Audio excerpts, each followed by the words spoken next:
In times like these, it's good to know there's a place where people know who you are, no matter how long you've been gone. A place where the smells of home cooking are still in the air, where a simple wave warms your heart, and sharing stories is just a way of life. It's good to be home. Agraria Insurance Company, protecting what's important in life. Contact your local Agraria Insurance Company agent.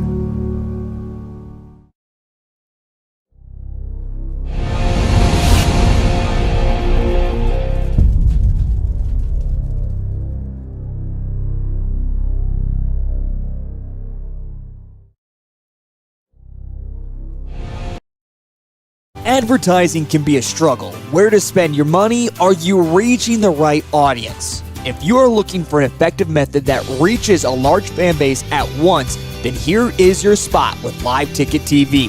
With over 65 schools in the state of South Dakota, we can help you find the right market.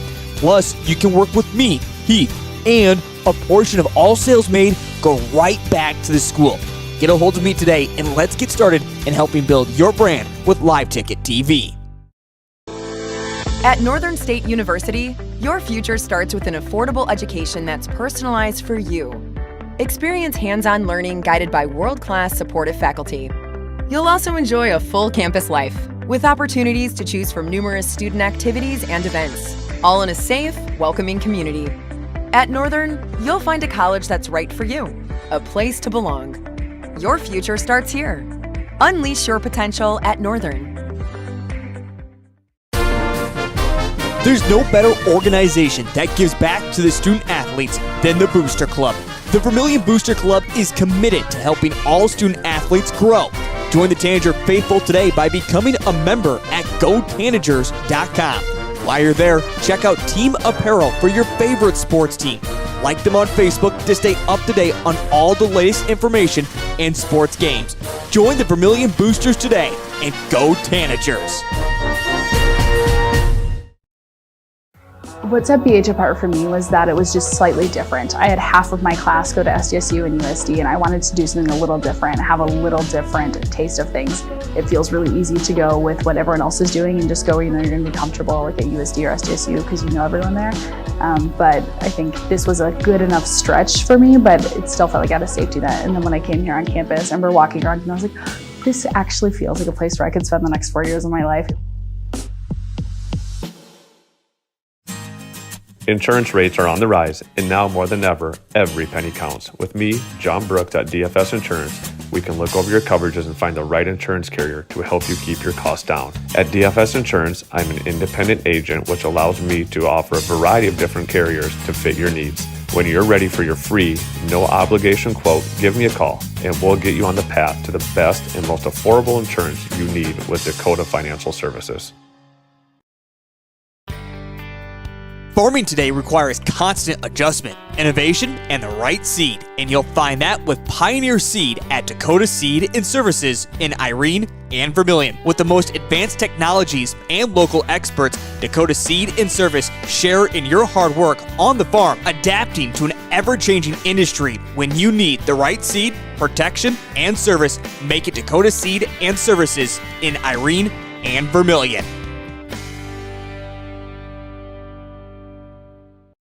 Whether you are pregnant or planning ahead, you and your baby deserve a healthy start. We offer a wide range of services such as advocacy, health screenings and education, care coordination and car seat safety, participant empowerment, referral services, and fatherhood support. To learn more about Great Plains Healthy Start, visit greatplainstravelhealth.org or call one of our 5 service areas today. Brought to you by Great Plains Healthy Start, so that the people may live.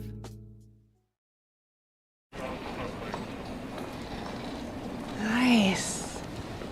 Maytag appreciates a compliment, but this Maytag washer isn't just eye candy. Wow.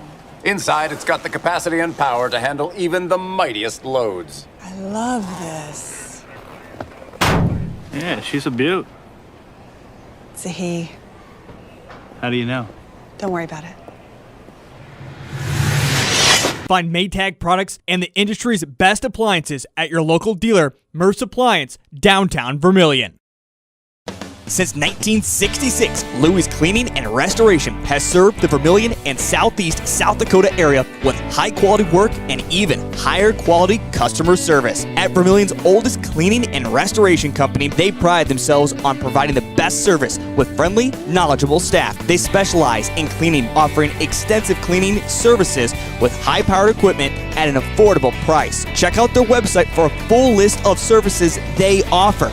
And next time you need it clean, call Louis Cleaning and Restoration. Core Cares helps individuals stay at home by offering caregiving, nursing, and medical alert systems in over 55 communities in South Dakota. Specializing in tasks like bathing, meal prep, and medication setups, our well-trained staff delivers exceptional care. We invest in our team through customized training and comprehensive benefits. To learn more about job opportunities or services, visit our website at corecares.com. Core Cares, proudly serving our community. Best Western Ramkota Hotel in Aberdeen is the place to stay for business or the weekend family getaway. You'll feel right at home with ample parking, spacious guest rooms, and complimentary breakfast. And with a convenient location, you'll have easy access to local attractions and events in the area. While staying at the Best Western Ramkota, guests can enjoy an indoor water play land, an on-site Minerva's restaurant, exercise facility, wedding services, and a business center. For friendly service and a great stay, make your reservation today.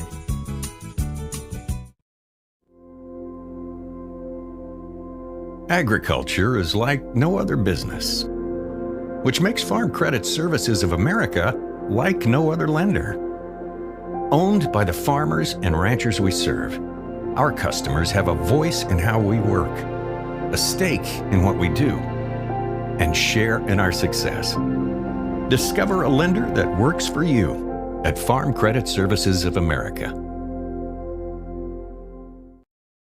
Birds like tanagers are great at flying out of the way to miss your car. Deer and other drivers are not. If you're in any kind of accident, bring your vehicle to Blaine's Body Shop in Vermillion. We repair your vehicle to pre-accident condition and handle the entire process from start to finish, including an accurate estimate and dealing with the insurance adjuster. So good luck to the tanagers, and if you're in an accident, bring your vehicle to Blaine's Body Shop. Blaine's Body Shop. Automotive collision repair.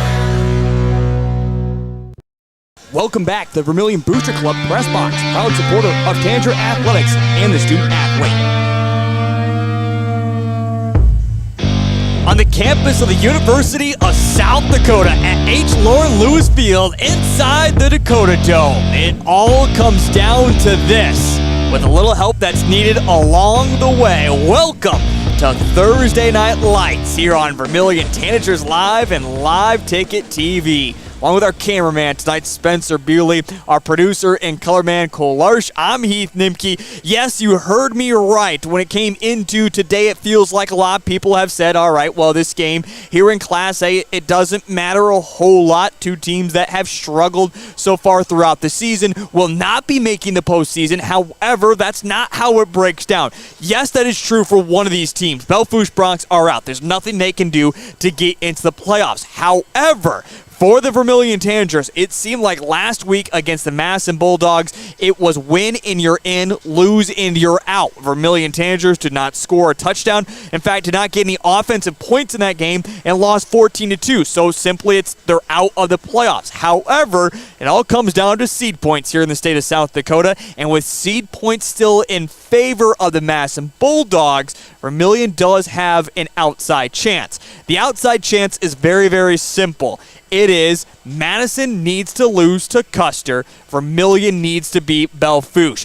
It seems like one of those is a very good possibility. The Vermillion Tanagers beating the Belle Fourche Broncs. Yes, it certainly is going to be a battle inside the Dakota Dome, but on the opposite side, you need Madison to lose. Now, we saw what Madison was able to do last week against the Vermillion Tanagers, and this is a Madison team that, well, they were in this situation a few weeks ago. They had to win out, and they had to have things go their way if they won to make the playoffs. And right now for the Madison Bulldogs, that is exactly what has happened. So currently, they do hold their own fate in their hands, and it's going to be very interesting. Now, we also won't know by the time this game wraps up tonight here inside the Dakota Dome what is going to happen with that game. That game doesn't kick off until 6 o'clock Custer time, if you will, 7 o'clock here on this side of the state. So by the time that game is over with, we still won't know, but probably have a good idea of what is going to happen. Otherwise, for the Vermillion Tanagers, certainly not the season that they wanted going into this season. Coming into the year, this was, of course, the flip year from what we saw last year. You may remember the Vermillion Tanagers going into the last game against Belle Fourche had the same kind of scenario, if you will. They had to win against Belle Fourche, and they had to have Lakota Tech beat Beersford if Vermillion won to make it in. In fact, it was about, by the time we started kickoff, we actually knew the result of that game. Vermillion was out, and they just fell really short, a game short, if you will, finishing the season 4-5. There was a kind of a few what-ifs. If we would have won that game, would have won that game, what would have happened? Same scenario kind of plays out this year for the Vermillion Tanagers coming into tonight 2-6, but you go back to the very beginning of the season, right? It's a loss against a good Dakota Valley team.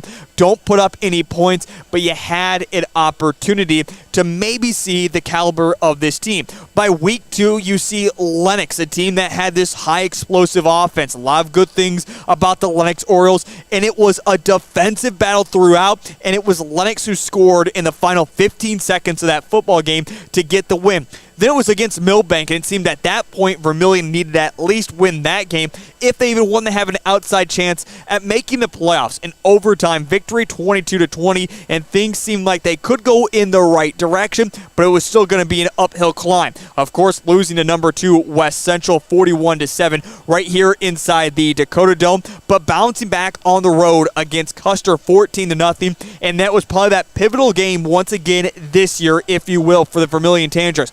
Have to have it against Chamberlain. You may remember last year that Vermillion lost it, and at homecoming for Chamberlain, they lose here inside the Dakota Dome. Another close game there, 21-18, and then losing against Madison. And again, it seemed like it kind of worked out evenly. Have to win against Madison, and as we mentioned, just cannot get any offense going, and Vermillion finds themselves at 2-6 overall. And certainly this has been kind of a crazy year, if you will, for Class 11A. You see kind of maybe even the top 6 teams of Del Rapids, West Central, Canton, Sioux Falls Christian, Lennox, and Dakota Valley have really all separated themselves compared to everybody else out there on the table. Chamberlain's on an island of their own at 4-4. Otherwise, again, you talk about several different teams. In fact, 4 different teams, Madison, Vermillion, Custer, and Milbank, all at 2-6. Madison is in 8th. Vermillion is in 9th. Beersford 1-7, along with Belle Fourche also 1-7, and then Lakota Tech 0-8 there at the bottom of the standings. But again, we look at that 8-9 spot. We see both teams at 2-6, but it's more than one complete seed point that Madison is above the Vermillion Tanagers. And as we mentioned, Madison has that head-to-head victory last week against the Vermillion Tanagers. We do have plenty to get to here. As for AAA, AA, and Single A, this is the final regular season game. But otherwise down in B and all across the landscape of 9-man football, it is playoff times. 16 teams are going to be cut down to 8 by the end of the night. Who is moving on? We'll take a look at the playoff picture. We'll bring in Cole Large, get his take on all the classes and what we expect to see throughout the season. That is on the way next here on Vermillion Tanagers Live and Live Ticket TV. In times like these, it's good to know there's a place where people know who you are, no matter how long you've been gone. A place where the smells of home cooking are still in the air, where a simple wave warms your heart, and sharing stories is just a way of life. It's good to be home. Agraria Insurance Company, protecting what's important in life. Contact your local Agraria Insurance Company agent.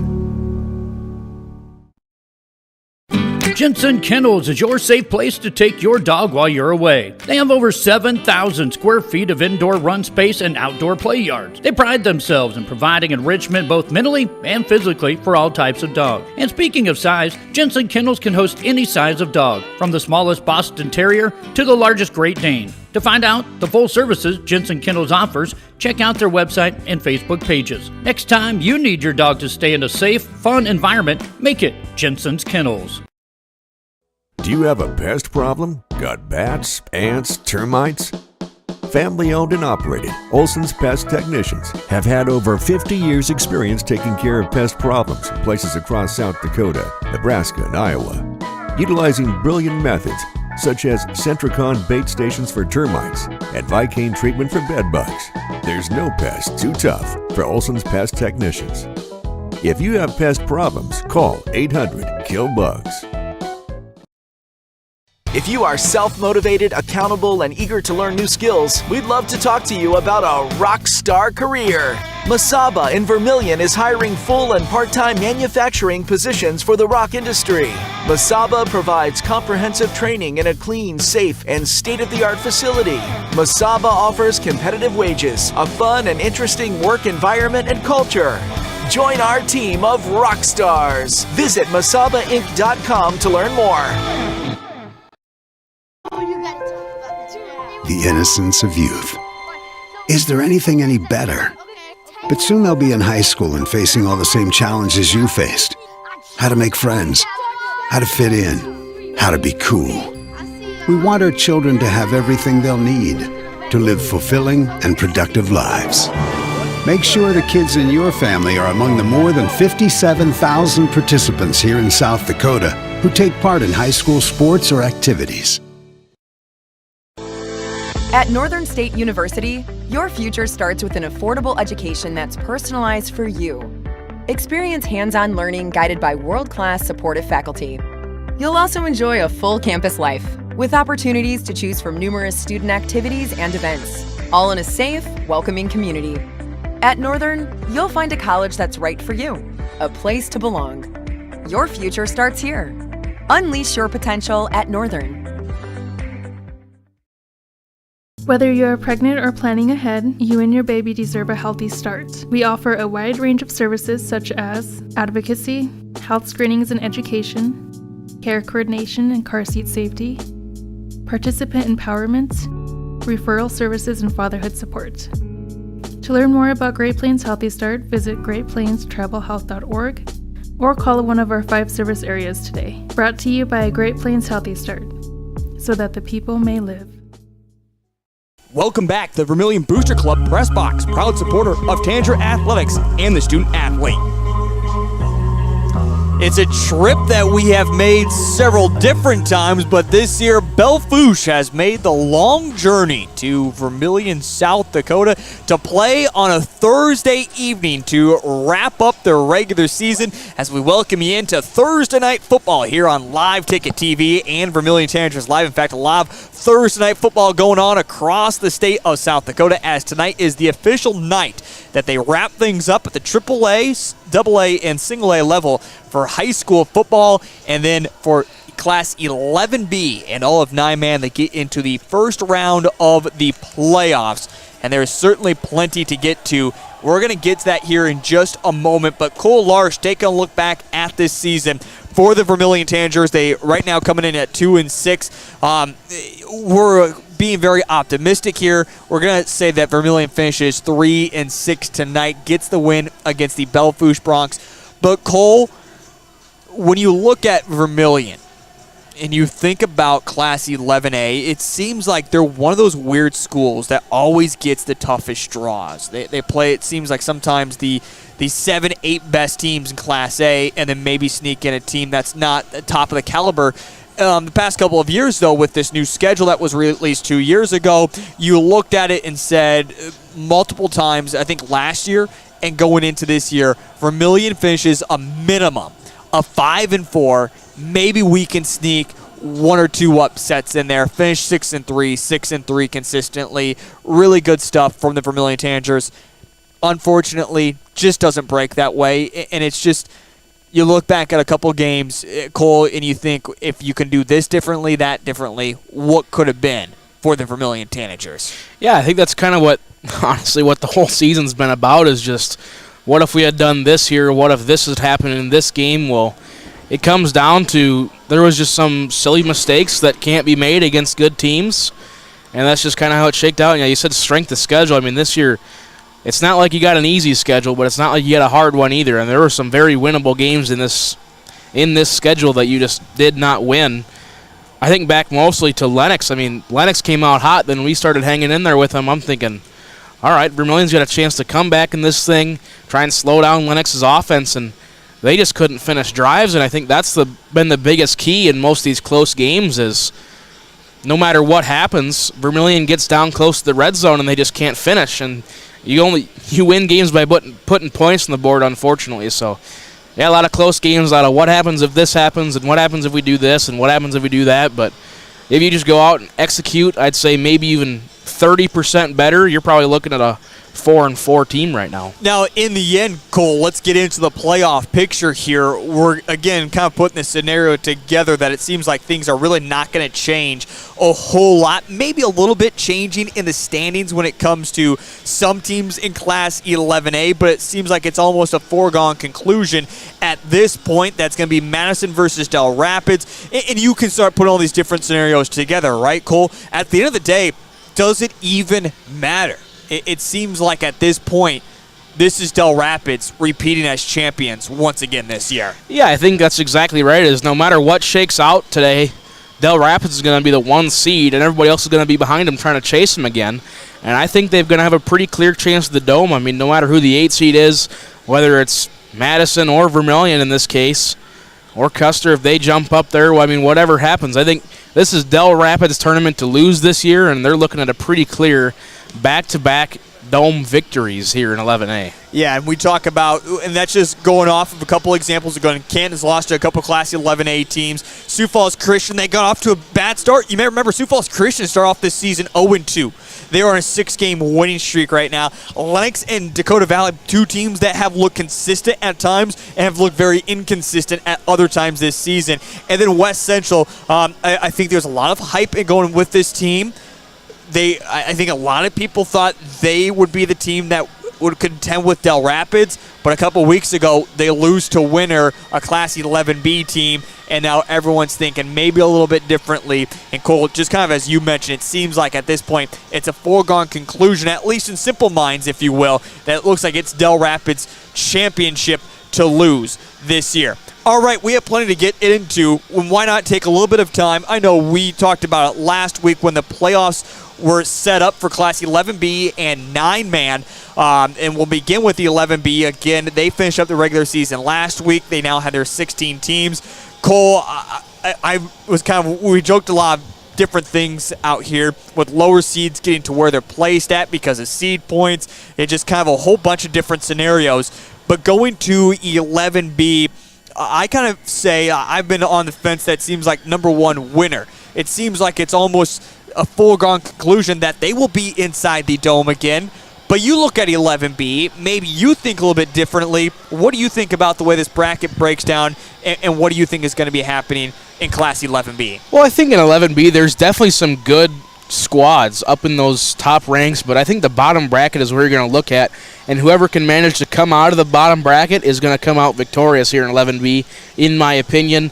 I think between Winter, if EPJ and Tri-Valley, whoever wins that game, assuming they both win, they're going to challenge Winter. I don't think they quite have enough. I mean, we've seen it this year twice, but Tri-Valley played Winter close, double or triple overtime, if I remember correctly. It was 8-0 the final there, but that was week 1. Winter hadn't quite settled in yet. New quarterback, almost whole new offensive line. They had some things to work through. I think Winter comes out of the top bracket, but then you look at the bottom bracket, well, there's some good teams here. Sioux Valley, Hot Springs is a sleeper down at the 6. I think they probably should have been a little bit higher, but that's how it went through the seed points. This Woonsocket Western Springs, Sanborn Central, and Rapid City Christian game going on right now. That's going to be a good game. And then Dual coming out 8-0. I mean, it's not often that you see Dual up there 8-0. Now, some people might look at it and say, well, they didn't play the toughest of schedules, and I might be one of them, but I think whoever wins the Sioux Valley and Hot Springs game, assuming they make it that far, is going to challenge Winter in the Dome, and I think they're going to be able to pull off the upset. as you mentioned, to look at the playoff picture, there is that one game that is currently going on with Woonsock, Washington Springs, Sanborn Central taking on Rapid City Christian at 5 o'clock here. In fact, we're watching that game right now. It's still scoreless. They're halfway through the first quarter. But a majority of these games, it's kind of sporadic, if you will. 6 o'clock, 6:30, 7. I mean, it's not very, very consistent in Class 11B. So we'll kind of keep an eye on everything that is going on. 9AA, Cole, it seems like Parkston is that team that could take it all the way once again. I don't know, though, for sure. This one, I think, when you talk about the playoff picture and playoff teams, the playoff brackets, I think 9AA might be the most up for grabs on any given Sunday, if you could, that this is going to be interesting to see how this all breaks out. Yeah, 9AA, I mean, there's so many good teams up there in 9AA that you never quite know how the ball's going to roll. I mean, if it bounces one bad way for one of these teams, especially Parks, I mean, they're probably going to have a pretty easy game against Viborg Hurley, but after that, they're not going to have an easy game going all the way to the Dome. And then you look at the bottom side of the bracket, too. I mean, it is just talent loaded on all of these rosters. That's one of the greatest things about 9AA is there's 16 teams, and usually about 10, 11, 12 of them got a pretty decent chance to make their way down here to Vermillion for the championship. So I always look forward to 9AA because it's usually sometimes you say the best competition, the closest competition sometimes, but there's also a lot of talent. When we look at 9AA, we see Warner as number 1 seed, Alcester, Hudson 2, Phillip 3, Canastota is rounding out the top 4 there. Is this one, it seems like a chance for Warner to go all the way? I know you look at Alcester Hudson as that number 2 team. They finished number 3 in the polls. I know they did not get a lot of favorites. In fact, it seemed like it was Warner week in and week out getting the top votes. Is that one maybe a little bit easier of a foregone conclusion, or do you think it could be a little interesting when you look at Class 9A? Well, I think it's definitely going to be a little interesting, but Warner, I think, is, I don't want to say by far the best team, but they've been battle-tested. They've got a lot of close games this year against some really good teams, and I think they're going to come out on top because, like I said, they've got a lot of talent on that roster. They can go down and put up 40 points in one half like it's nothing, but there's a lot of good contenders, Canastota, Harding County Bison, and like you said, Alcester Hudson. They're going to be a really tough team coming out of that bottom side of the bracket.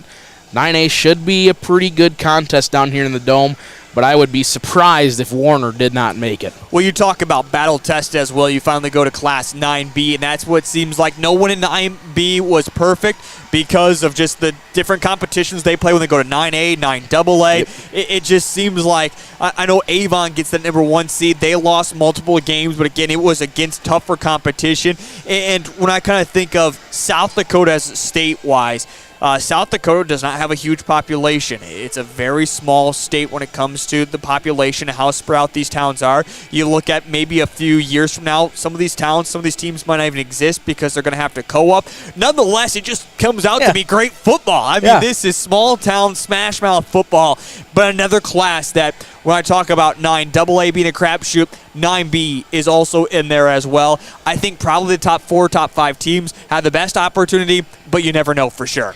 Yeah, well, Charlie and I were talking about this yesterday, and we're thinking that 9B is got to be one of the most wide-open classes that we've seen in South Dakota high school football in a long time in the playoff picture. I mean, we went through it, and there's about 12 teams that have a legitimate chance to win this whole thing. It just comes down to if they can win certain games or not, but there is so many good teams in this 9B. I don't even want to pick a favorite because you never quite know what could happen. I mean, we could see a 16-1 upset right off the rip. I mean, it's probably not likely, but you get down to these smaller classes, it's just a different breed of football, man. It's unreal what they put out there. They might have 12 guys in the roster, but they're all 12 going to play the whole game because they need to. Well, you don't wish this upon anyone either, but an injury, all of a sudden, one bad injury, and especially the 9B level, it changes the whole entire dynamic of a team just because you usually have about 2 really talented players. After that, it's like you said, it's really up for grabs. Quickly looking at other things here when it comes to the playoff picture, we'll jump back up into the, well, I guess non-playoff picture, if you will, that the standings for 11AA. Pierre is at number 1. Pierre took their first loss the other week, and it seemed like forever. Yankton's at number 2. T-Area at number 3. It seems like right now those three teams are really the favorites, and it seems like Pierre is going to be back in the Dome. The question is, I really think at this point, is it going to be Yankton that's playing them, or is it going to be the T Area Titans? Their season wraps up tonight. And then on the AAA side, again, things have been, well, it seems like all Sioux Falls Lincoln this year, 8-0. They are undefeated. Otherwise, O'Gorman, Harrisburg, Brandon Valley, Sioux Falls, Jefferson. In fact, basically all the Sioux Falls teams after that. Cole, anything you want to note when it comes to those AAA, AA levels that you're looking forward to coming up here the next couple of weeks? Well, I got 3 words for 11 AAA. Sioux Falls Lincoln. I mean, they should blow this thing out of the water. I'd be shocked if they even keep any of these playoff games close. 11 AA, like you said, yeah, Pierre took their first loss in a long time, but it was against a pretty decent Brandon Valley squad, and they just got down early and couldn't overcome it. I'd expect Pierre and Yankton to shoot off fireworks in the Dome. It'll be really interesting. I'm really excited to see how that Yankton team does as well. Again, I really like T Area. I've always liked T. It does seem like they're down a little bit this year compared to the size that they've had in the past, but you always got to watch out for the Titans. And that is the playoff picture as we wrap up the regular season tonight. Again, AAA, AA, and Single A all wrapping up the regular season. 11B, 9AA, Single A, and B in playoffs tonight, and we're watching scores from across the state of South Dakota as a couple of them are underway, including one playoff game. Rapid City Christian and Woonsocket Washington Sanborn Central is also playing. They're still scoreless at 0-0 apiece. Remember, those two teams played last week as well in the rain, and it was an extremely close game last week. We're going to take a timeout break. When we come back, we have plenty more to get to right here on Vermillion Tanagers Live and Live Ticket TV. Farmers know crop insurance is essential for managing risk. It's also valuable for maximizing revenue. The crop insurance officers at Farm Credit Services of America have proprietary tools and expertise to deliver the personalized crop and revenue protection you need for the peace of mind you want. Nobody delivers crop insurance like this. Discover the difference by calling 800-884-FARM. Agriculture works here. What's your big picture? To fix my fixer-upper. To be done renting. To make more room. If a great home is in your big picture, First Bank & Trust can help you navigate buying, building, or remodeling with local mortgage experts who make it easy. To give Hazel a big backyard. Find out how First Bank & Trust makes home buying easier at bankeasy.com. This is what matters. This is beyond X's and O's. This is the difference mutual respect makes. This is what character looks like. This is what defines us in South Dakota. This is sportsmanship. School sports, it's not the outcome that matters most, but the way the games are played. This message presented by the South Dakota High School Activities Association and the South Dakota Interscholastic Athletic Administrators Association. In times like these, it's good to know there's a place where people know who you are, no matter how long you've been gone. A place where the smells of home cooking are still in the air, where a simple wave warms your heart, and sharing stories is just a way of life. It's good to be home. Agraria Insurance Company, protecting what's important in life. Contact your local Agraria Insurance Company agent.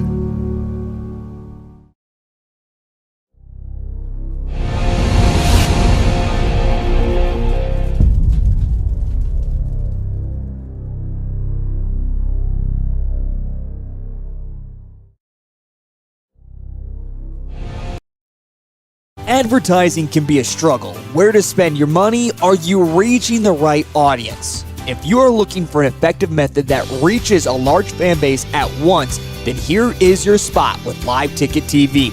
With over 65 schools in the state of South Dakota, we can help you find the right market. Plus, you can work with me, Heath, and a portion of all sales made go right back to the school. Get a hold of me today and let's get started in helping build your brand with Live Ticket TV. At Northern State University, your future starts with an affordable education that's personalized for you. Experience hands-on learning guided by world-class supportive faculty. You'll also enjoy a full campus life with opportunities to choose from numerous student activities and events, all in a safe, welcoming community. At Northern, you'll find a college that's right for you, a place to belong. Your future starts here. Unleash your potential at Northern. Welcome back to the Vermillion Booster Club Press Box, proud supporter of Tanager Athletics and the student athlete. At H. Lauren Lewis Field, inside the Dakota Dome on the campus of the University of South Dakota. Welcome to Live Ticket TV and Vermillion Tanagers Live, along with our producer and color man, Cole Larsh. I'm Heath Nimke as we get you set for some Thursday night football. Cole, who's playing on the NFL side for Thursday night football this evening? The Jaguars and the Saints, I believe. Jaguars seem like they're getting a lot of primetime games, even though if you're counting primetime in the morning, if you will. They spent a couple weeks over there in London, but of course we're focused on what's happening here in Vermillion, South Dakota as the Belle Fourche Broncs take on the Vermillion Tanagers, and it is time to get to our coaches' conversation. Of course, this is always a special conversation as well, the last regular season home game. Not only do we, of course, like to talk a little bit of football, I caught up with head coach Tom O'Boyle earlier this week. We talked a look back against Madison, what happened in that game. We gave a little preview of what happened or what we should expect against Belle Fourche, but more specifically, we spent plenty of time talking about the 7 seniors in depth, talking about each and every single one of them as individuals and how they have made the program so much better from when they came in here at Vermillion High School. So let's get to our special interview of the night as I caught up with head coach Tom O'Boyle talking about not only this game against the Belle Fourche Broncs, but also the impact these seniors have made. Here he is on the pregame show. It's head coach Tom O'Boyle. Coach OB, before we get into our interview about Belle Fourche and also taking a look back at the seniors and how they've represented Vermillion High School and on the football field as well, let's revisit last week against the Madison Bulldogs, a very important game for your team if you want to make the playoffs, but in the end come up short. And that was another game that we saw your team was able to move the football extremely well, just was not able to finish it. Coach, looking back at that game, what was it that you couldn't quite get it across the goal line against the Madison Bulldogs? You know, Heath, it was just unfortunate turnovers there twice inside the 5 that make things tough. And I thought our defense played extremely well the whole football game. I thought they were did a nice job of trying to slow down just a big power rushing attack that was pounding at us. But offensively, the wind kind of shoved everything to the south end of the stadium, and we came up short. I wish I would have thrown the out down there with the wind at our back, but we thought we could push it in, and unfortunately the ball pops out at the 1 as we're going in on second down. So certainly had chances.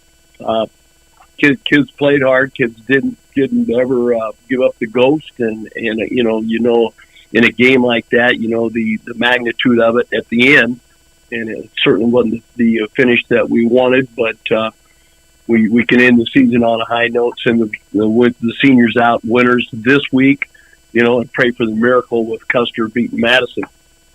Yeah, certainly going to need a little bit of help if you want to make the playoffs. And you talk about the Belle Fourche game. A Belle Fourche team, I think, that came in with maybe an opportunity to make a good playoff push, and it certainly did not go the way they wanted to. You get to play them. We don't have to make that long journey out to Belle Fourche this year. Looking at the Broncs, what does it take for your team to come up with that big victory and end on a high note inside the Dome? Got to slow the quarterback down. He's a really good athlete. He can throw the ball from, he sits in the pocket and throws a good football. He's on the move. He does a nice job of being accurate.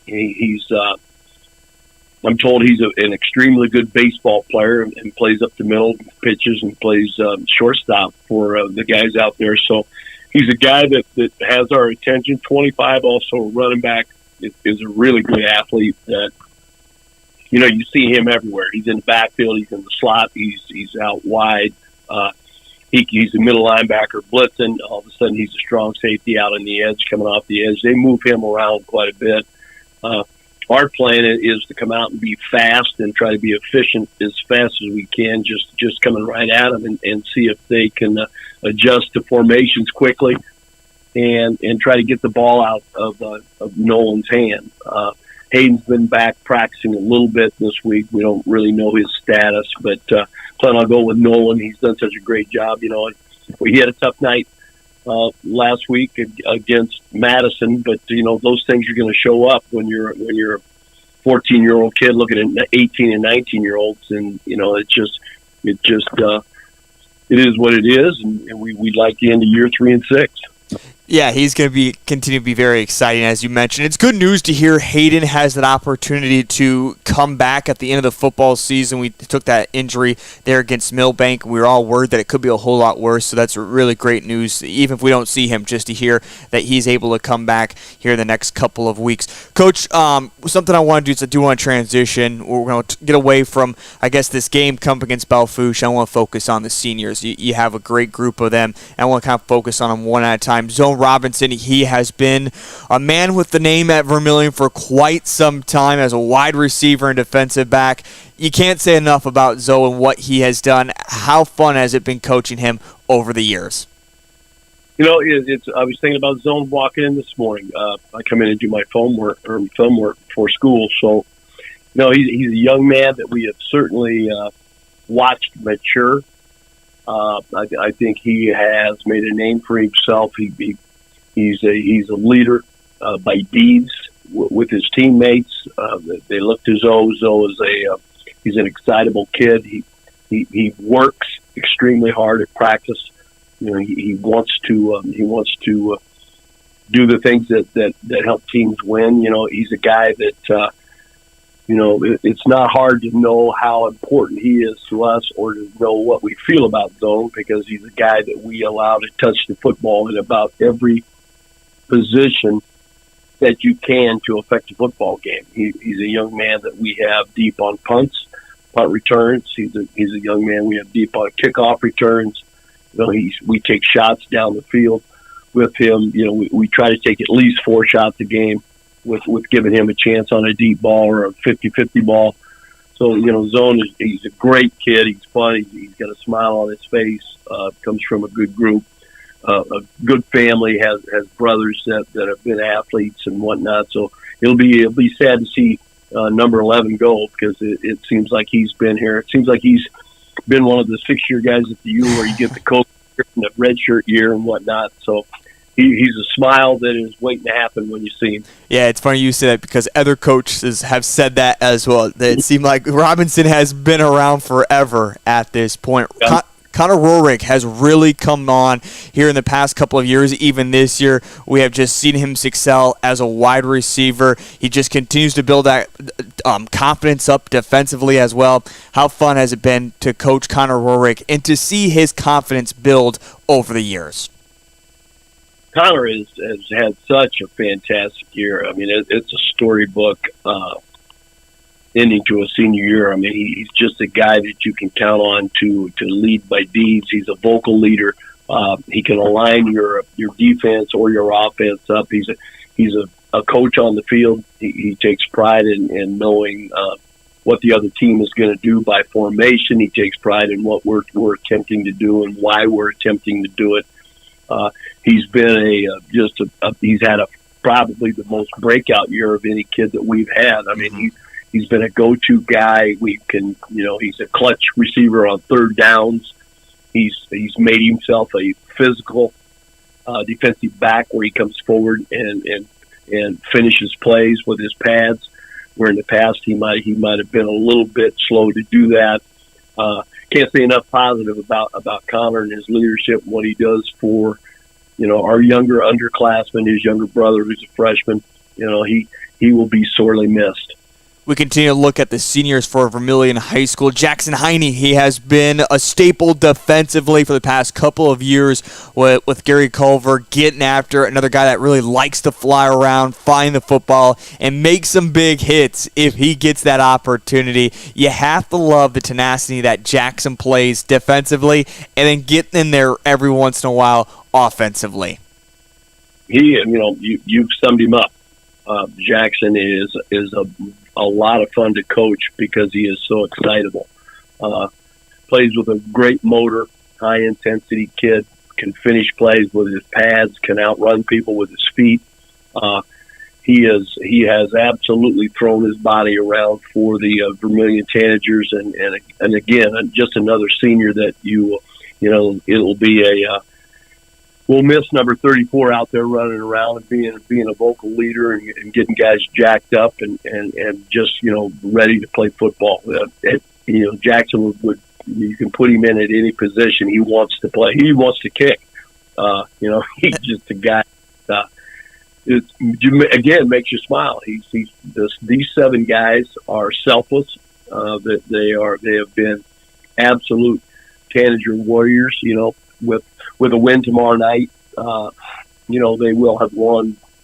I believe 14 games in their high school career. So I'm happy to say that because that's been an accomplishment that maybe classes before them weren't able to boast about. But we like to get them out on a positive note. And Jackson, he's made a great decision. He's joined he's going to the Army Guard, so he's going to serve our country. And boy, he's a guy that you look forward to seeing too as he grows and matures and becomes a father himself, because he'll just be a very positive person wherever he ends up, like the rest of our kids. But Jackson is, he's like lighting a fuse, and he's going to make it fun for everybody. That's really amazing to hear him continue to serve this amazing country, and we wish him the best of luck in his next adventure in life. Connor Matson, a part of the offensive line of these seniors that have kind of been all around, it seems like really battling in the trenches this year. Connor has really been fun to watch. Another one of those guys that has developed over the years for this group. Connor Matson has matured and really has taken the senior group under leadership. Very important to him. He's been an extremely important part of our front. He's a guy that plays every spot. He can snap the ball. He can play guard. He can play. Last night at tackle or last night at practice, he was at tackle because of some sickness that we have right now going on. So he's all in. He's a hard-nosed defensive tackle that does a good job and keeps people off linebackers. It's important to him to win football games. It's important for him to wear that number 57 jersey. And if we did name captains and had guys with a C on their jersey, he certainly would have worn one this year for us. Continue on, talk about the seniors of Vermillion. Wyatt Morse, another offensive lineman that has been huge this year with what he's been able to provide, not only on the game field, but of course you talk about the practice as well. Wyatt has going to be a true one, a hard one to replace, if you will, coming up here in the next couple of years. Well, Wyatt has had such a really, really good senior year. He went from being a JV player to a guy that didn't get a lot of reps last year, but took a lot of reps on our scout teams, and then came in, has worked hard all summer long, does a good job. He's our left tackle. He's a long kid.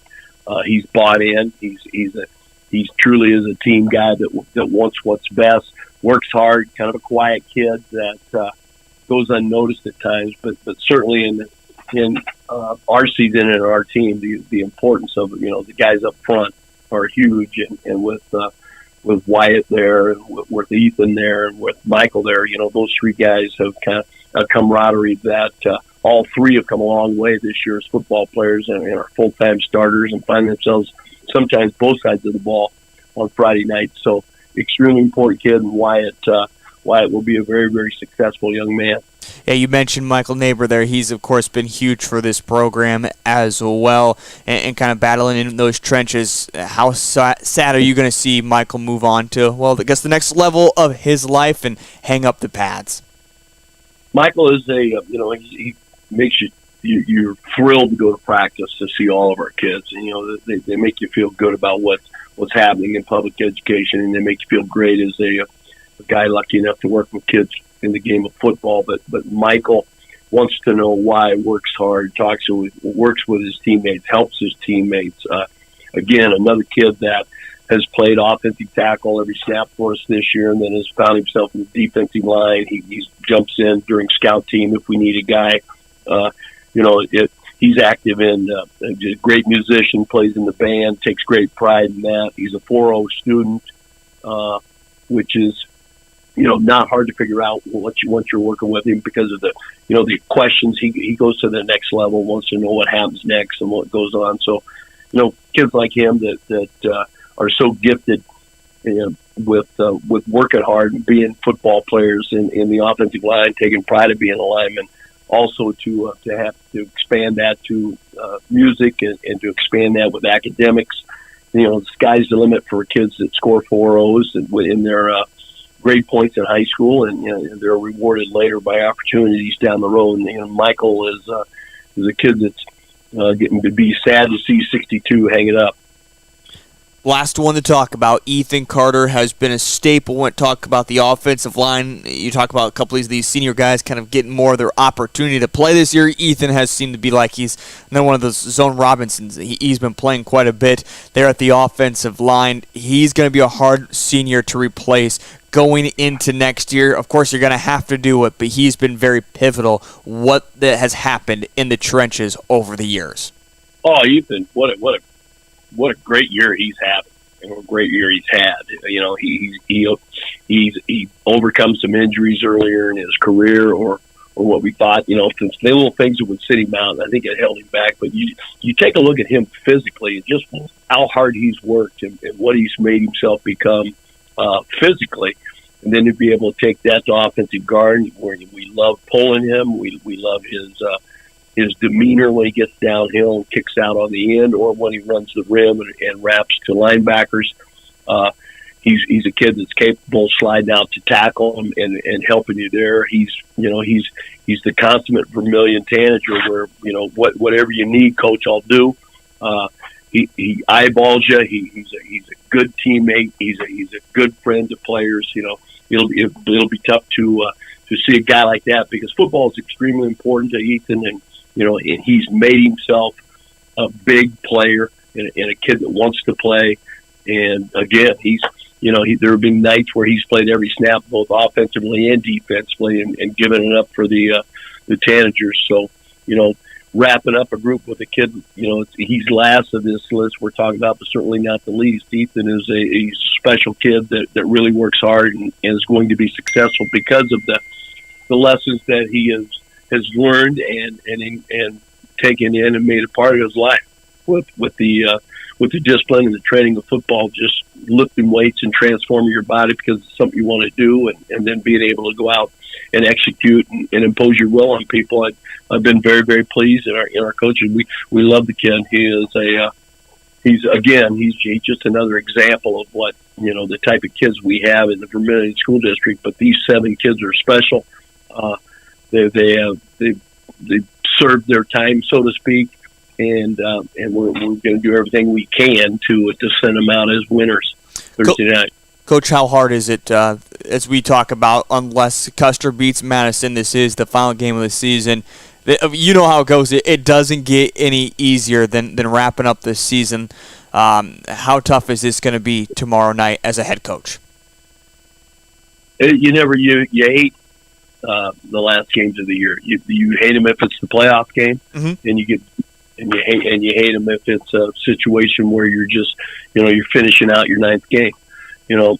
You don't control those type of things. So what you do as a coach is you keep your kids' minds on the game and let them know that, hey, anything's possible on a Friday night. And if we take care of our business, who knows, mm-hmm.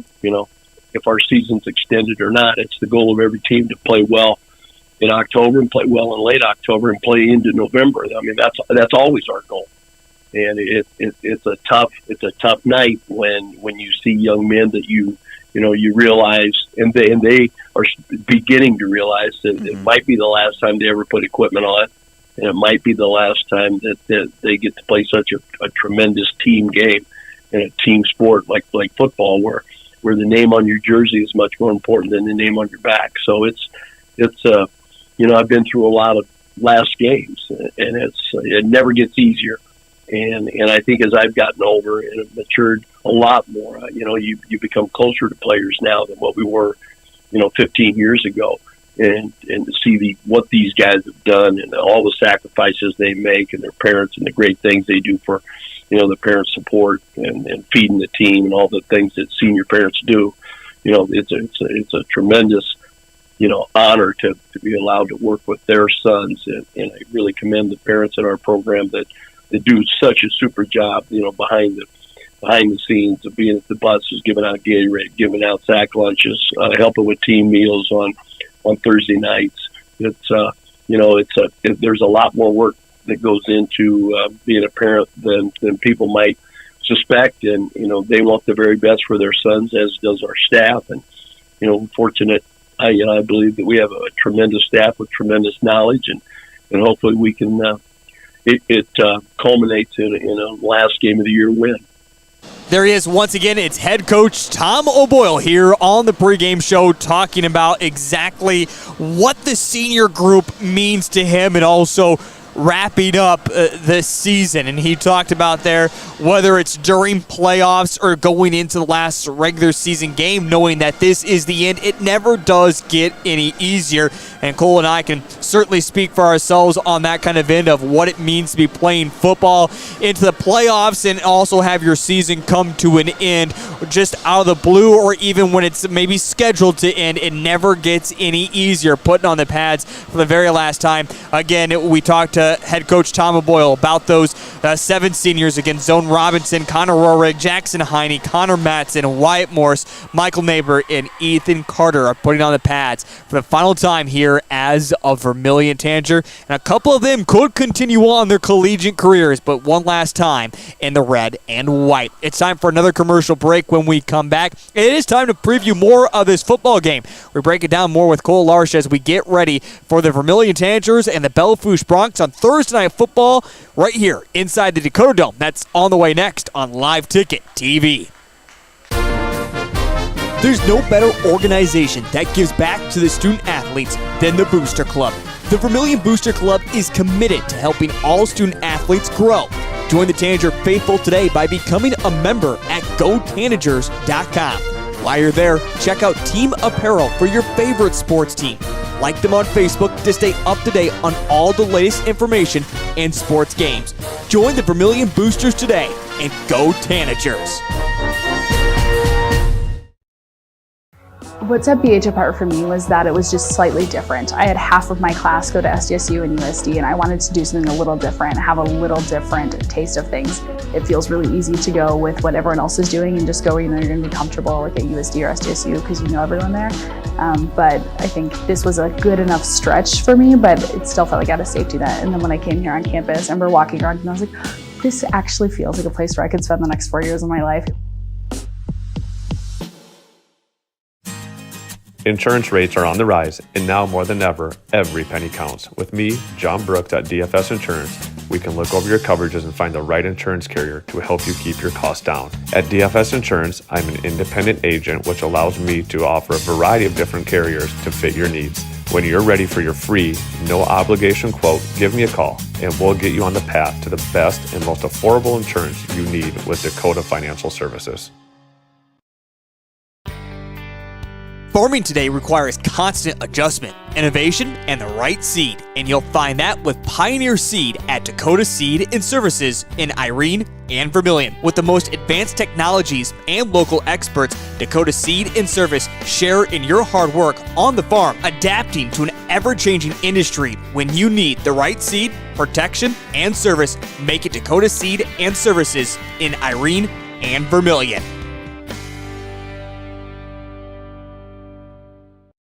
Whether you're pregnant or planning ahead, you and your baby deserve a healthy start. We offer a wide range of services such as advocacy, health screenings and education, care coordination and car seat safety, participant empowerment, referral services, and fatherhood support. To learn more about Great Plains Healthy Start, visit greatplainstravelhealth.org or call one of our 5 service areas today. Brought to you by Great Plains Healthy Start, so that the people may live.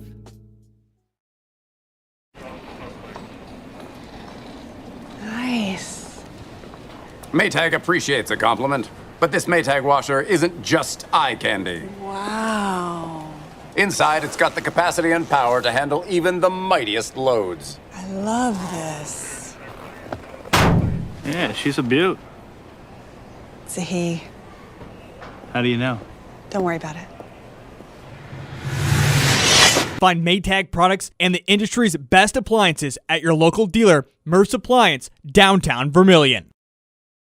Since 1966, Louis Cleaning and Restoration has served the Vermillion and southeast South Dakota area with high-quality work and even higher-quality customer service. At Vermillion's oldest cleaning and restoration company, they pride themselves on providing the best service with friendly, knowledgeable staff. They specialize in cleaning, offering extensive cleaning services with high-powered equipment at an affordable price. Check out their website for a full list of services they offer. And next time you need it clean, call Louis Cleaning and Restoration.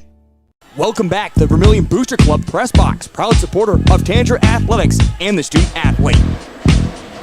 Inside the Dakota Dome as we get you set for kickoff between the Belle Fourche Broncs and the Vermillion Tanagers here on Thursday Night Football to wrap up the regular season in Class 11A as both teams look to finish their season on a high note.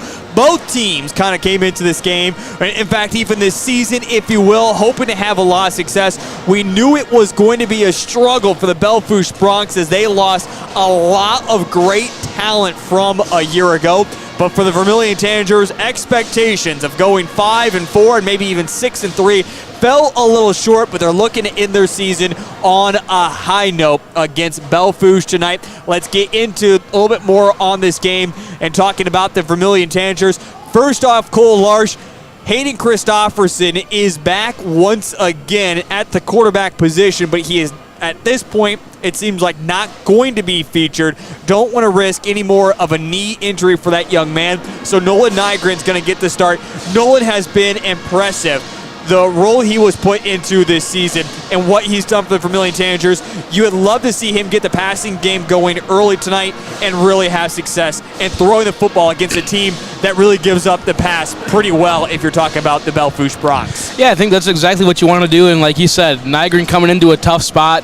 He got thrown in there, technically the third-string quarterback, and he just went in there, and he actually played really good up there in Millbank, and then he just kind of continued that. He's, like you said, he's been pretty accurate throwing the ball. He's got a good amount of yards and a couple touchdowns this year, too, and I think what Vermillion needs to do is especially establish the pass game, but maybe, I know I've said this almost every game, you got to establish the run game to establish the pass game, but I think that's going to be just about the exact opposite with this Belle Fourche team. Is you want to establish the pass early, get them to back off you a little bit, then you can try and run because, like you said, Belle Fourche doesn't really defend the pass very well, but they're very good at stopping the run. So I think, like you said, get it to Nygren, get him to chuck a few deep balls right away, try and get in the rhythm. And it's been impressive what this receiving game has done as well. We talk about the seniors. You have to give a lot of credit to the two wide receivers this season. Zone Robinson, and maybe the huge surprise, maybe the player of the year, Connor Rohrig, coming up in big moments, big receiving. You'd love to see those two have a big game tonight. Yeah, you would, especially, last game of the season like we've been talking about. Last game for them even is they just need to have a big game to end their careers almost. I mean, you talk about some of them might go on later play, but there's nothing quite like playing with all your high school buddies all on one team, so I'd expect a pretty big game from them if I had to guess. Belle Fourche Broncs, a little bit more of a stacked team that can throw the football if they would like to. They can also run the football extremely well. They kind of run that spread offense, if you will, the Belle Fourche Broncs. For Belle Fourche, this one's also getting off to a quick start. This is a 6-hour journey. We forget that, Cole, because we were there last year, but so far today, you and I have, I've been on the road all day doing work, but you've been sitting at home. It's been a pretty easy day, so you don't think necessarily about that trip.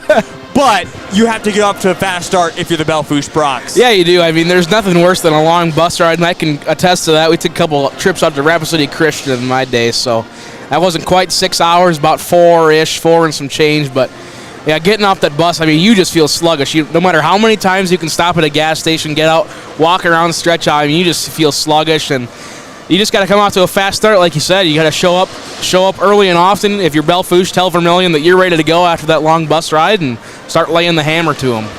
Yeah, and that's exactly what they have to do.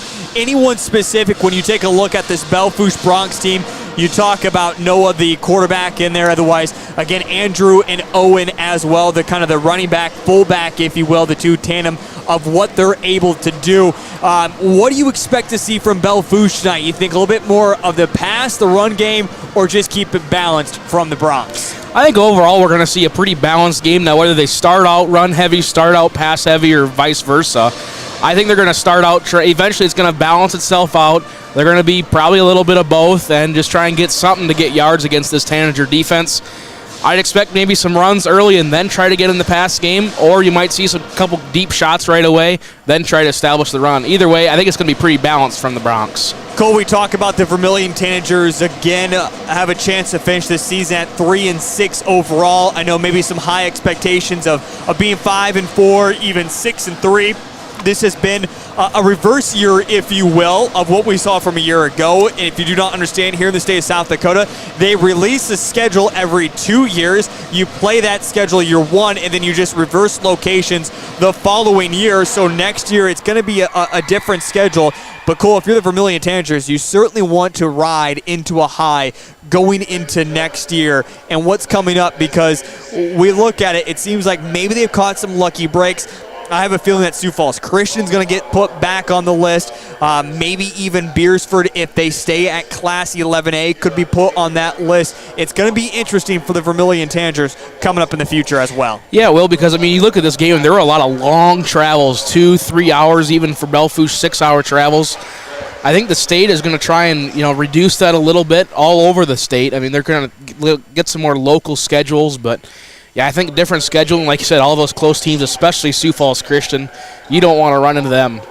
And it will, certainly be interesting what that comes up into next year, and it'll be exciting to see as well. Cole, before we get into this, let's take a quick look at scores. What do you have from across the state of South Dakota when it comes to the playoff picture? Again, this game is getting kicked off at 6. A lot of other games, all different times, if you will, 6, 6:30, 7 o'clock for 9. All of 9-man football, 11B again, playoff picture. Otherwise, it is AAA, AA finishes up their regular season. But Cole, quick look, what do we got for scores in the playoff pictures? Well, starting down in 9B, Avon leads Faith 12-0. 5 minutes left to go in the first quarter there.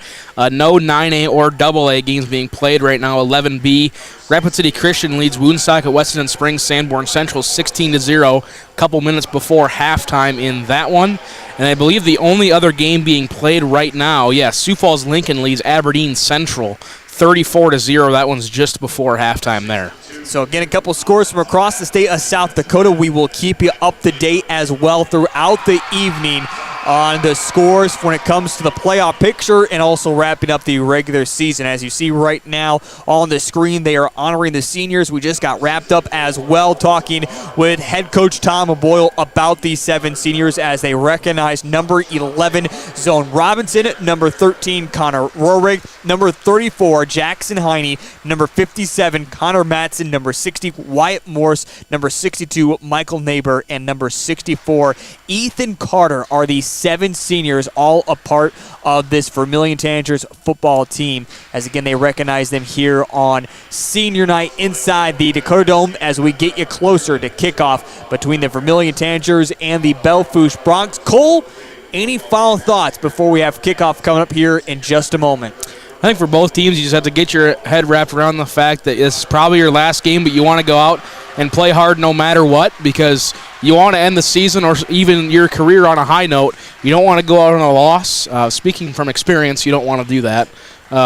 Get a win, get some momentum to end it here, and maybe get a little momentum to start next season. And as you mentioned as well, we talk about the seniors, but we also have to remember those juniors and sophomores as well. This is the final time you're putting on the pads, so fly around, have some more fun. Absolutely. Because you won't be able to hit someone for a while again. Absolutely. I mean, you can try and simulate it all you want with your buddies with no pads on, but there's nothing quite like going out there and putting the pads on and just knocking some helmets around a little bit. They call it Friday Night Lights, but to wrap up the regular season, it's Thursday Night Lights, but in the end, it's all the same. One final time to put on the pads and get out there, have some fun, and hit somebody. It's Vermillion Tanagers and the Belle Fourche Bronx right here on Live Ticket TV and Vermillion Tanagers Live. It's great to have you tuned in here on this Thursday evening. It's time for our final break of the pregame show, and when we come back, it's time for kickoff between Vermillion and Belle Fourche. That is on the way next here on Live Ticket TV. Core Cares helps individuals stay at home by offering caregiving, nursing, and medical alert systems in over 55 communities in South Dakota. Specializing in tasks like bathing, meal prep, and medication setups, our well-trained staff delivers exceptional care. We invest in our team through customized training and comprehensive benefits. To learn more about job opportunities or services, visit our website at corecares.com. Core Cares, proudly serving our community. Best Western Ramkota Hotel in Aberdeen is the place to stay for business or the weekend family getaway. You'll feel right at home with ample parking, spacious guest rooms, and complimentary breakfast. And with a convenient location, you'll have easy access to local attractions and events in the area. While staying at the Best Western Ramkota, guests can enjoy an indoor water play land, an on-site Minerva's restaurant, exercise facility, wedding services, and a business center. For friendly service and a great stay, make your reservation today.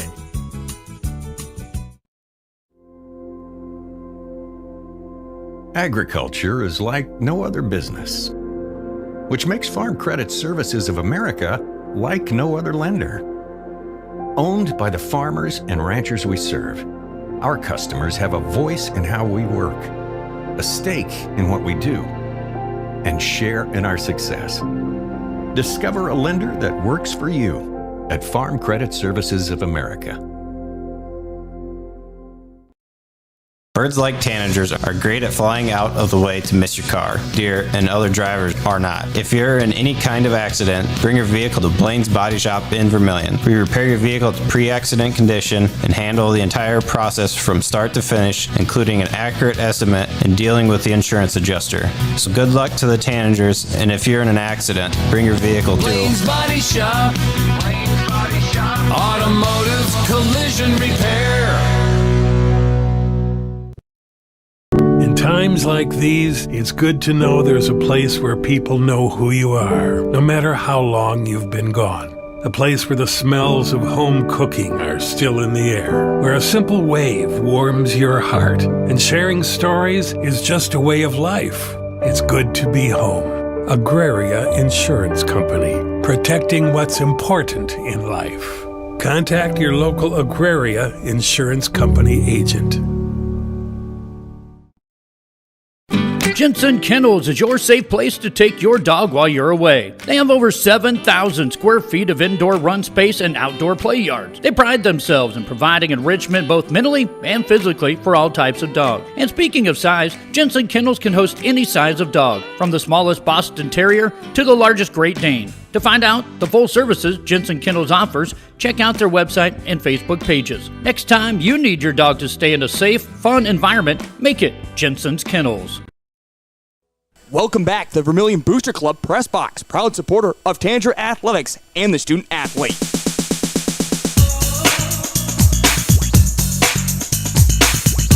It's Thursday Night Football inside the Dakota Dome as we get you set for kickoff between the Vermillion Tanagers and the Belle Fourche Broncs. On this senior night, the captains walk out arm in arm. It is the 7 seniors for the Vermillion Tanagers. Very special to see that here inside the Dakota Dome again.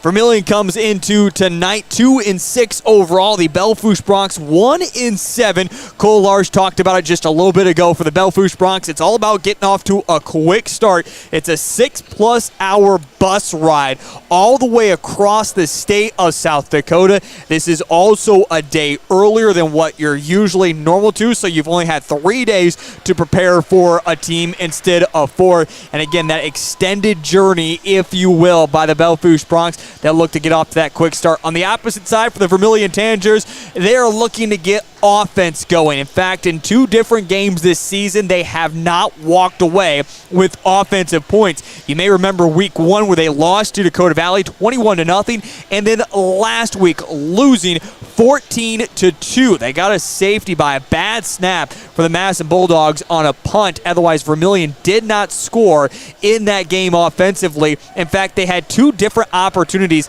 inside the 10-yard line that they lost the football on turnovers. So Vermillion is going to be looking for offensive points, and they're going to be looking to do it in a hurry against the Belle Fourche Broncs. Along with our cameraman of the evening, it is the great Spencer Bewley, our producer and color man. Right next to me, in my left, the trusty Cole Larsch.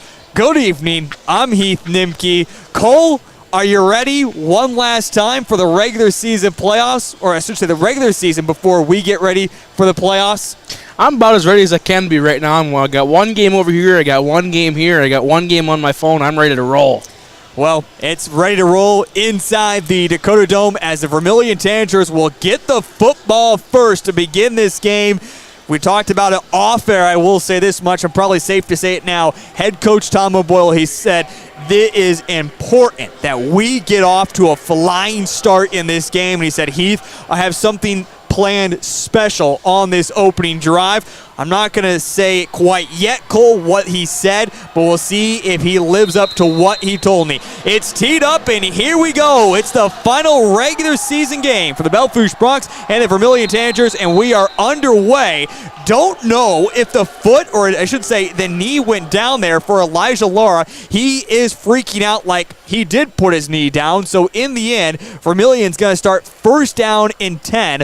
Ball is at the 16-yard line, and here we go. Again, Nolan Nygren is the quarterback. Hayden Christofferson is healthy once again, but they don't want to strain that knee anymore, so he is going to be held out for this evening. An official tosses the football as they brought in a second football, but instead of just kind of properly cleaning it up, we threw it on the field. Now we have to get it cleaned up. Finally ready to do so, and here we go. The first play of the football game here on this Thursday evening. It's Nolan Nygren back to pass over his zone. Robinson, and zone catches it quickly all the way up to the 32-yard line. A pitch and catch of 16 yards and a first down.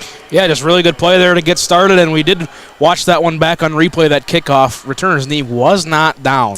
But usually they whistle that just out of the safety of the player, because if he stops and he gets clobbered, well, then they're at fault for it.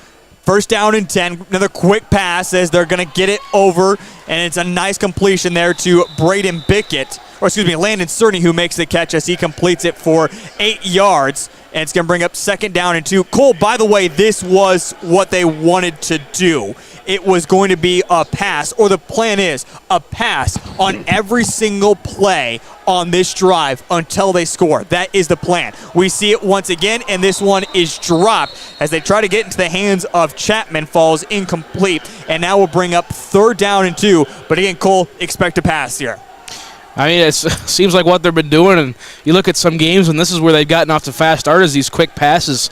I'm surprised they haven't been trying to do this more throughout some other games. They say they see it against Belle Fourche. That's what they want to go for, and again, here is the quick pass, but this time it was scripted all the way by Nolan Nygren. Cerny hadn't even turned around in his route, and it falls incomplete on the far side, and now brings up fourth down and 2.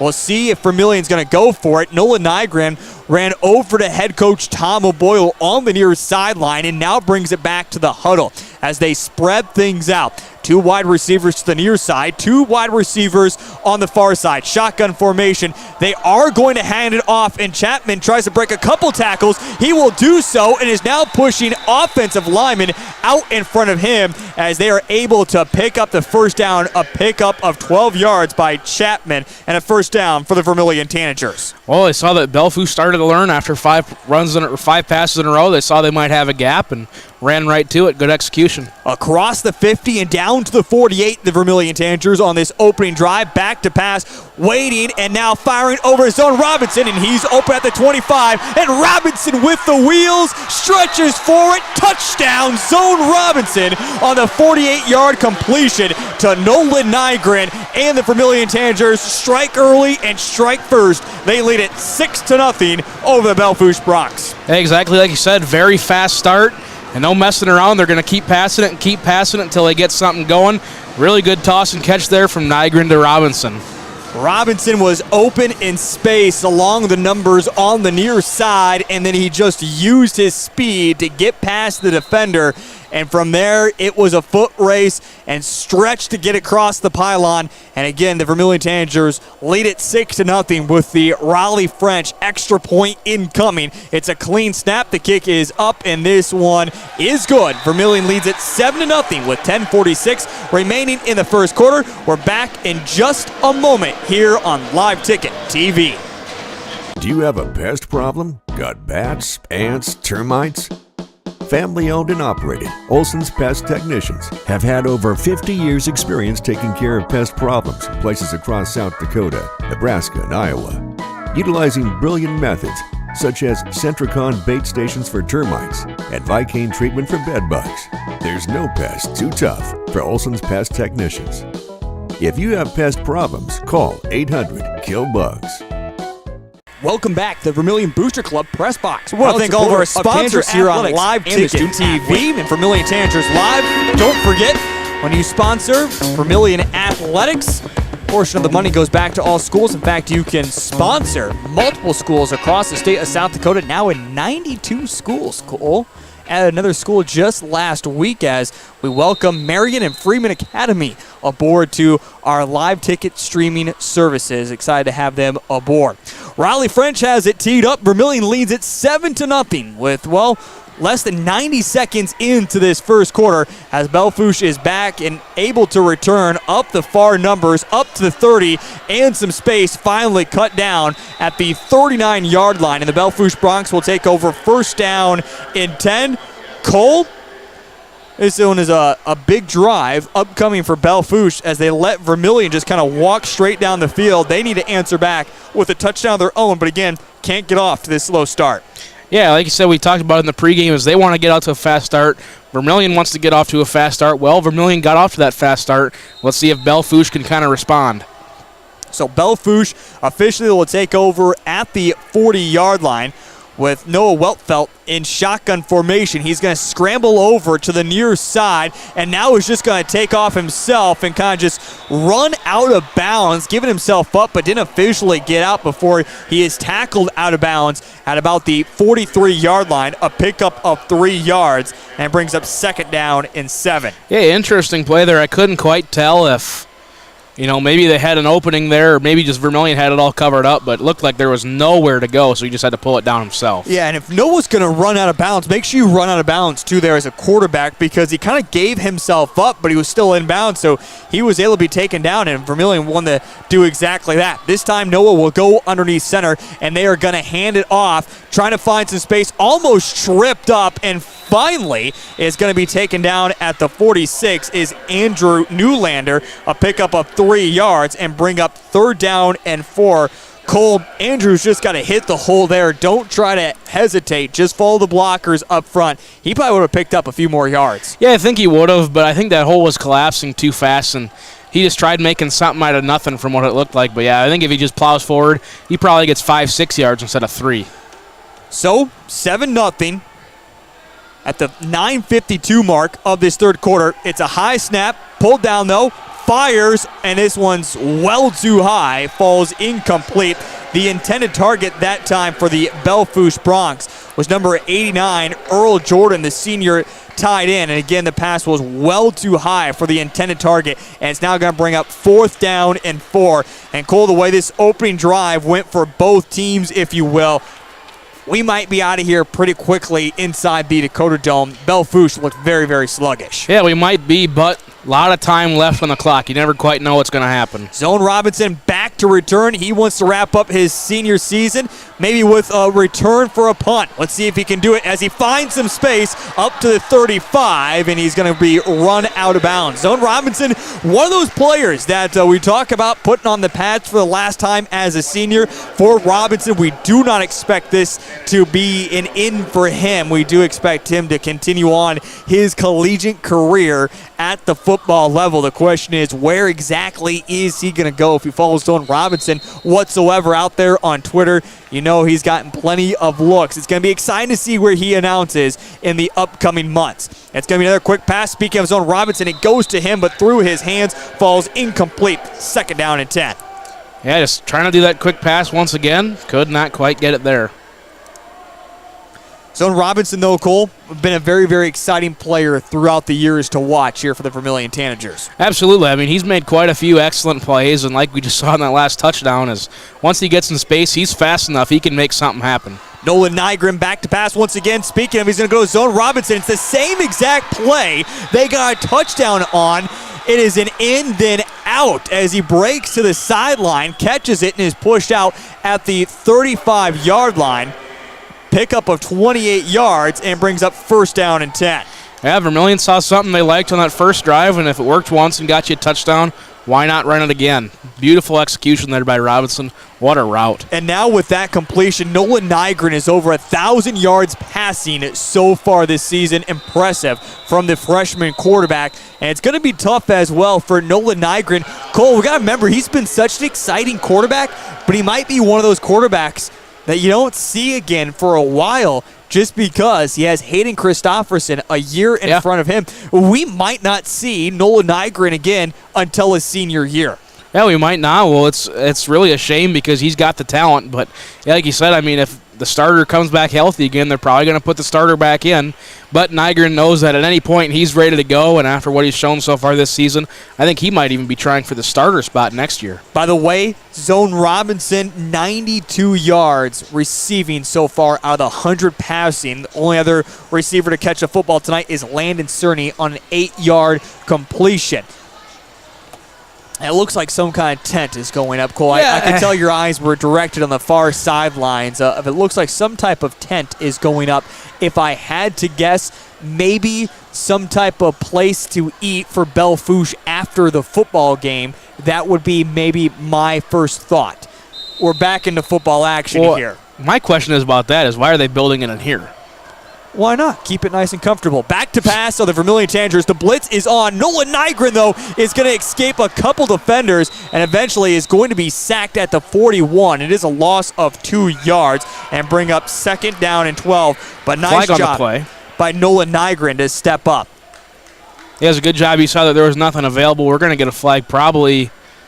I'm not sure where they're going to try and march this one here. Flags are pink here today. You might want to change your graphic as well. They're going to call a face mask on the Belle Fourche Bronx. So a face mask on the Belle Fourche Bronx, and it will give a 15 yards to the Vermillion Tanagers and a first down. So change the graphic there as well while you're at it, Cole. So it's not a yellow background, it's a pink background. Okay. Think you can do that while they march off this 15 yards and go all the way down to the 21-yard line off the face mask. So Vermillion Tanagers will have it at the 21 outside the red zone. 9-12 first quarter. They're going to hand it off, and it's going to go inside for a pickup of about 2-3 yards that time to Chapman. Cole, I've been updated by Nicole. She said it's for the marching band halftime show, if you're talking about the tent that is going up. Thank you, Nicole. Oh, interesting. For the update on that tent on the far side. Well, they sure put it together fast. I'll give them that. 'Cause that thing's about 3 minutes ago, it looked like a pile of whatever that fabric is and some PVC poles, but now it's a full-on tent. Second down and 7 at the 19-yard line. They're going to hand it off to Chapman once again as he's got Ethan out there in front, the big man blocking. Great job that time. Give a lot of credit to the right tackle, Ethan Carter, who was out in front leading the way. Chapman picks up 12 yards, and it's going to bring up first down and goal at the 8-yard line. Yeah, really good job. You know, that's exactly what you want as a lineman as well as a running back, is you want somebody out there lead blocking for you, and he did a really good job there. This time Nolan's going to go underneath center. They're going to pitch it out to Chapman. He has got the corner. Can he get there? He's going to stretch for the pylon, and he's in. Vermillion strikes quickly, and within the first 4 minutes of the game, 2 drives, 2 touchdowns, and Vermillion leads 13-0 over the Belle Fourche Bronx. We're going to get this one on replay here. Chapman just had almost a wide open lane there. Zone Robinson maybe got away with a little bit of a hold there, but hey, if they didn't call it, it didn't happen, right?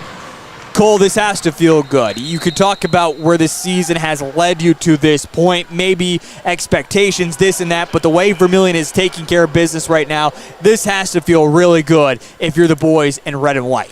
Absolutely. Offensively, they've known they've had the talent all year, and now they're actually putting it to good use, and they're getting a lot of points early. They knew they were capable of this. They just needed to show it one time. Good for them. 14-0. We're back in just a moment here on Live Ticket TV. If you are self-motivated, accountable, and eager to learn new skills, we'd love to talk to you about a rock star career. Masaba in Vermillion is hiring full and part-time manufacturing positions for the rock industry. Masaba provides comprehensive training in a clean, safe, and state-of-the-art facility. Masaba offers competitive wages, a fun and interesting work environment and culture. Join our team of rock stars. Visit masabainc.com to learn more. Welcome back to the Vermillion Booster Club Press Box, proud supporter of Tanager Athletics and the student athlete. 2 possessions for the Vermillion Tanagers. It's 14 points, and they are all over the Belle Fourche Broncs here at this moment. We're not even 4 minutes into the football game, whereas Belle Fourche, 1 possession, a total of just 6 yards. They'll be looking to see if they can't get offense going here on this second drive as Raleigh French has it put on the tee at the 40-yard line, takes his 7 steps back and ready to put the right foot into it. Puts his hand up in the air. Again, Vermillion Tanagers looking to finish this season on a high note. French, this one goes back over into the corner. It's going to be caught at the 8-yard line and moved up the numbers on the near side, stretching to get some extra yards that time was Andrew Newlander, the senior running back and return man, as he stretches it to about the 27-yard line, and that is where the Belle Fourche Broncs will take over. First down and 10. Just some type of consistency you're looking here for the Broncs on this drive, Cole. Yeah, last drive, 3 and out. They've only got 6 positive yards. Took them 1 minute and 4. I mean, they just need something to get going on offense.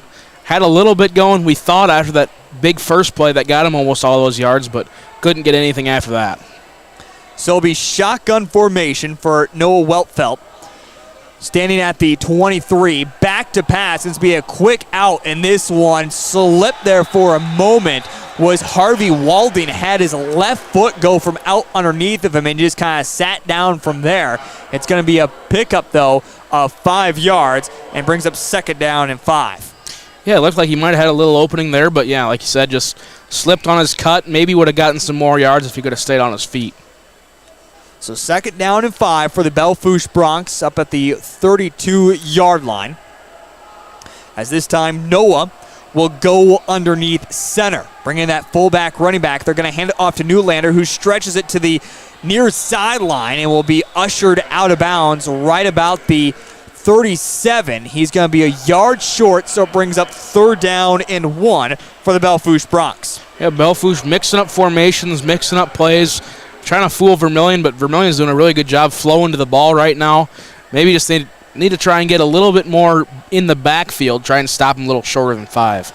So at the 37-yard line, third down and 1. It's stacked in tight for the Belle Fourche Broncs. They're going to hand it off, and this one is read perfectly, and this one is certainly not going to count, as Jackson Heine was all over the face mask that time of Owen Schreider, and it will be a first down for the Belle Fourche Broncs upcoming off the face mask penalty.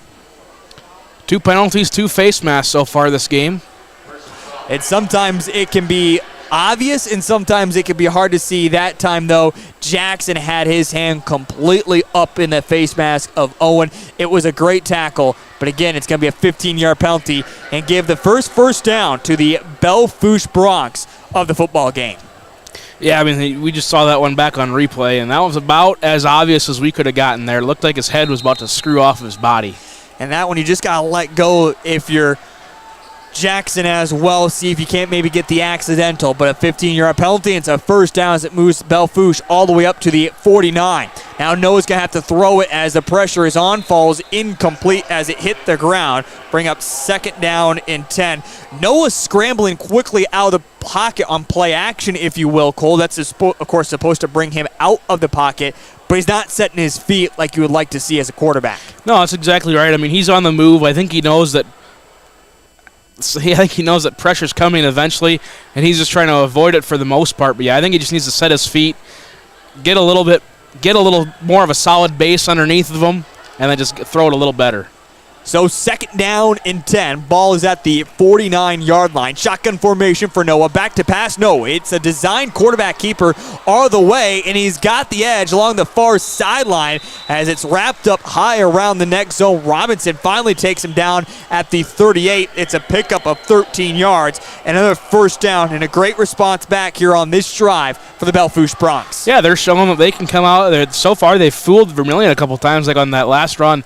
Nobody was really even close except for Zone Robinson, and he had to chase him down from behind. So good offensive formation, offensive scheme, if you might say, for the Broncs, trying to fool the Tanagers here. Going underneath center this time is Noah on 1st down and 10. They're going to hand it off to Neufelder as he follows his fullback up, breaks a couple tackles, and is down at the 21-yard line. Another nice pickup for the Belle Fourche Broncs of 17 yards and a 1st down. Cole, that's been the theme sometimes this season for the Vermillion Tanagers is missed tackles. Yeah, I think it's just one of those deals where sometimes they've gotten better at it throughout the season so far, as we've seen a vast improvement from the first game to now here against Belle Fourche. But yeah, it's been a pretty common theme. That's one of the few times it's happened in the last games, though, I will say that. 1st down and 10. They're going to hand it off to Neufelder once again as he tries to follow the blocks up to about the 16-yard line. It's a pickup of 5 yards, and it'll bring up 2nd down and 5. Yeah, Belle Fourche doing a really good job right now, bringing linemen to where they want to run, and the running back's just saying, hey, I'm going to run right behind you guys, Vermillion, try and stop me.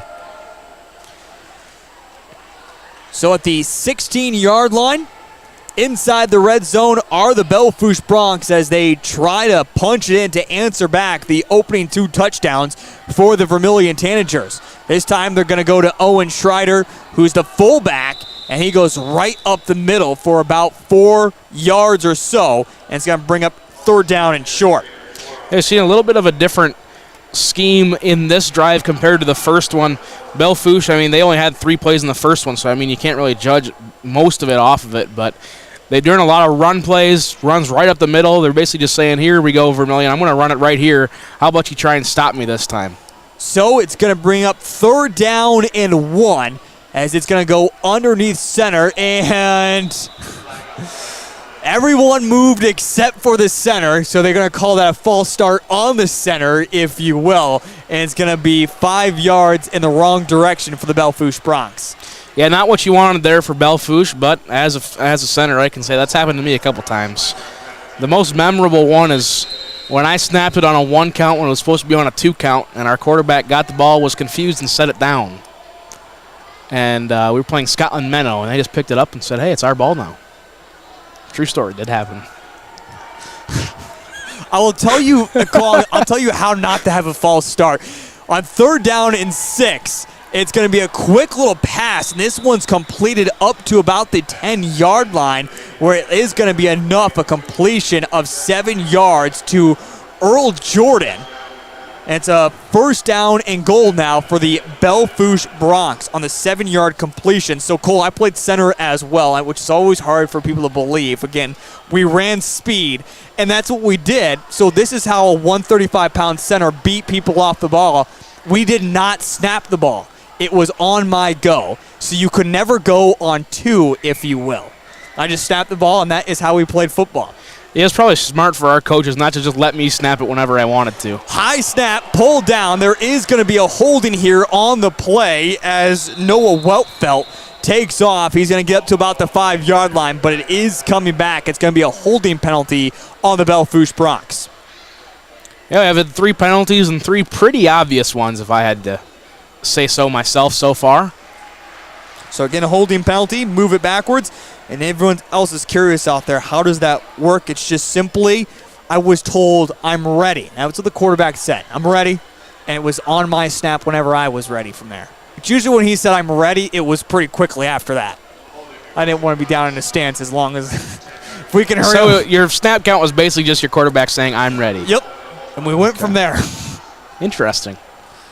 Again, you can never go on 2, though. It was kind of predictable when we were going to... There was no surprise to the element. It's now first down and goal at the 20-yard line. A pass, and it's going to be incomplete as Zone Robinson got his hands inside on the pass to Gavin Pearson and knocked it away from the sophomore. Falls incomplete, second down and goal. That was a really good job there by Robinson because Vermillion brought some pressure. Maybe had one safety over the center, so it's just him alone on that far side. Good job knocking that ball away, or else it might have gone for 10-15, maybe a touchdown. So again, second down and goal after the holding penalty. The football is at the 20-yard line. Vermillion could make a stand here on this drive. 4:11 remaining in the first quarter. Shotgun formation for Noah Weltfelt and the Belle Fourche Bronx. They're going to hand it off to Schreider, who tries to pick up some space. He's going to cut it back towards the middle. Oof. And Raleigh French about threw him tabletop, and as he was doing so, it looked like he let himself go for just a moment and said, I better not do that because that can result in a penalty. Yeah, that'd be a bad deal. If you do that, you're risking penalty, you're risking injuries. I mean, that's one of those deals where I think they're smart to ban that because that can be really bad for a lot of people. And that's just the wrestler in Raleigh French coming out. He was ready to throw someone down, and he's like, oh, better not do that. And he kind of was like, well, I'm going to set you back down, and then I'm going to tackle you. So now third down and goal at the 19-yard line. Shotgun formation for the Belle Fourche Bronx, and before the play really develops, it looks like it's going to be a false start on Belle Fourche and moving back another 5 yards. Illegal shift. Well, illegal shift is what they call it. Again, 5-yard penalty. Nonetheless, 4 penalties for 35 yards already against the Belle Fourche Bronx. So now moves it back to the 24-yard line and brings up again third down and goal is what it is. Belle Fourche, this is a 4-down territory for them. So they got 2 more plays to pick up a touchdown. Back to pass. They're going to go towards the end zone. Zone Robinson's there. He's going to knock it away, and it will fall incomplete and now bring up fourth down and goal. So far in this drive for Belle Fourche, 11 official plays, 48 yards. They've successfully taken 5 minutes off the clock, and they got fourth and goal right now on the 24-yard line. Yeah, and it looked like they had a good opportunity. It was first down and goal at the 10, but 2 penalties here in the last couple of plays, the last few plays, I should say. And now, instead, we're going to see a rare opportunity. Cody Foos, the senior, is going to come on and kick a 40-yard field goal. It's a clean snap. The boot is up, but it's trailing to the left, and this one is going to be no good. Cole, plenty of leg, but just off to the left. Yeah, he was nailing 45-yarders in pregame. I said, watch out. I thought to myself, watch out for him. Well, again, in the end, it's no good as it goes off to the left. So Vermillion will take over first down and 10. They will reset it at the 20-yard line is where the Tanagers will take over. Where, Cole, they have not wasted too many drives in scoring. Again, 2 drives so far, and it's been, what, in a matter of 13 plays or so? Let's see, 11 official plays, about 138 yards according to my rough calculations, and under 3 minutes of offense they've had so far. Let's see if they can't keep the quick-moving offense going. 3:02 first quarter. Again, Vermillion leads it 14-0. Shotgun formation for Nolan Nygren. It's a quick pass to Zone Robinson. He dances around one defender, trying to get away from his second, and he's going to be pulled down at the 27-yard line. A completion of 7 yards. Second down and 3. I like the concept that Vermillion's using. We've seen it work earlier in the season. We're seeing it work now. It's just one thing. The only bad thing about this I can say is Nygren might get up there. He might predetermine where he's going to throw it, and that's where he's gotten himself into some trouble a little bit. And now we're going to see a timeout from the Belle Fourche Bronx. Let's keep it right here and take a look at scores from across the state of South Dakota. As again, 11B and 9-man playoffs are currently going. Cole, what do you have for us across the state here at the moment? Well, we'll start off down in 9B. Avon leaves Faith 20-0 at the end of the first quarter. Hitchcock Tulare 16, Lemon McIntosh 18. 7 minutes to go in the second quarter there. Harriet Selby 8, Gayville Vollen 6, end of the first. Corsica Stigney 24, New Underwood 0, end of the first. Del Rapids St. Mary 8, Potter County 16, 9 minutes left to go in the second quarter there. The other ones have not started. 9A, Alcester Hudson 16, Burke 0 halfway through the first. Woolsey Westington 7, Chester Area 0, 6 minutes left to go in the first. We move up to 9 AA. Platte Geddes 14, Great Plains Lutheran 6, 10 minutes to go in the first half. Howard 21, Ipswich 6, 9 minutes to go in the second. Elkton Lake Benton leads Britton Hecla 16-0 at the end of the first. And 9B, Roncalli leads Wagner 7-6. EPJ leads Groton 13-0. St. Thomas More leads Tri-Valley 7-3. And Rapid City Christian leads Woonsocket Weston Springs Sanborn Central 22-0. And as we come back, a false start on the Vermillion Tanagers will move them back 5 yards. Starting to see quite a bit of penalties, and again, got this one started off a little late, but still have not completed the first quarter, as this one's starting to run a little bit behind time, if you will. Kind of a slow-moving game. And we have not just, I guess, seen a lot more passing, and now we see half the guys move, half the guys not move. Another false start on the Vermillion Tanagers, move it back another 5 yards. And, well, Cole, we got 7 penalties already here in this game. And we still got 2.5 minutes to go in the first quarter. Second down and now 13 as the ball's all the way back to the 17. Nolan Nygren back to pass, going for the Hail Mary. There's Zone Robinson. It's caught at the 43 and falls down at the 41. A big completion for the Vermillion Tanagers and a first down. Yeah, Nygren saw right away. They had a couple quick pass options. He saw Robinson beat the safeties over top, and what a throw by Nygren right there. Right on the money where it needed to be. Huge play for the Vermillion Tanagers after those 2 false starts. A completion of 32 yards. Zone Robinson is over 100 yards receiving here, still in the first quarter. Back to pass is Nolan Nygren, pump fakes, now stepping up in the pocket. There's going to be a holding penalty. They're trying to push the pile forward, and in the end, it's going to result in a sack, a loss of 2 yards. But again, a penalty is upcoming here on the Vermillion Tanagers. We'll see if Belle Fourche decides to decline or accept. My guess is they're going to move him back. Nope. Huh. Prove me wrong. So it's going to be holding, declined, and it's going to be a loss of 2 yards on the sack for Nolan Nygren. And it will bring up now second down and 12. Ball at the 43-yard line with 2:04 remaining here in this first quarter. I will say not something that happens very often is when a high school referee comes in here to the dome without the microphone and you can hear what he's saying. He's shouting that loud. 150. Quick little screen pass over to Rorick, his first completion of the night as he gets up to about the 37-yard line, and from there able to pick up 6 yards. Third down upcoming for the Vermillion Tanagers. Yeah, about third and medium, definitely more manageable than 12 yards. I'd expect similar to what Vermillion's been doing so far this game is just trying to get a quick little 5-yard curl route and get the 5 yards, maybe try and stretch for the first. Yep, third down and 6 upcoming for the Vermillion Tanagers.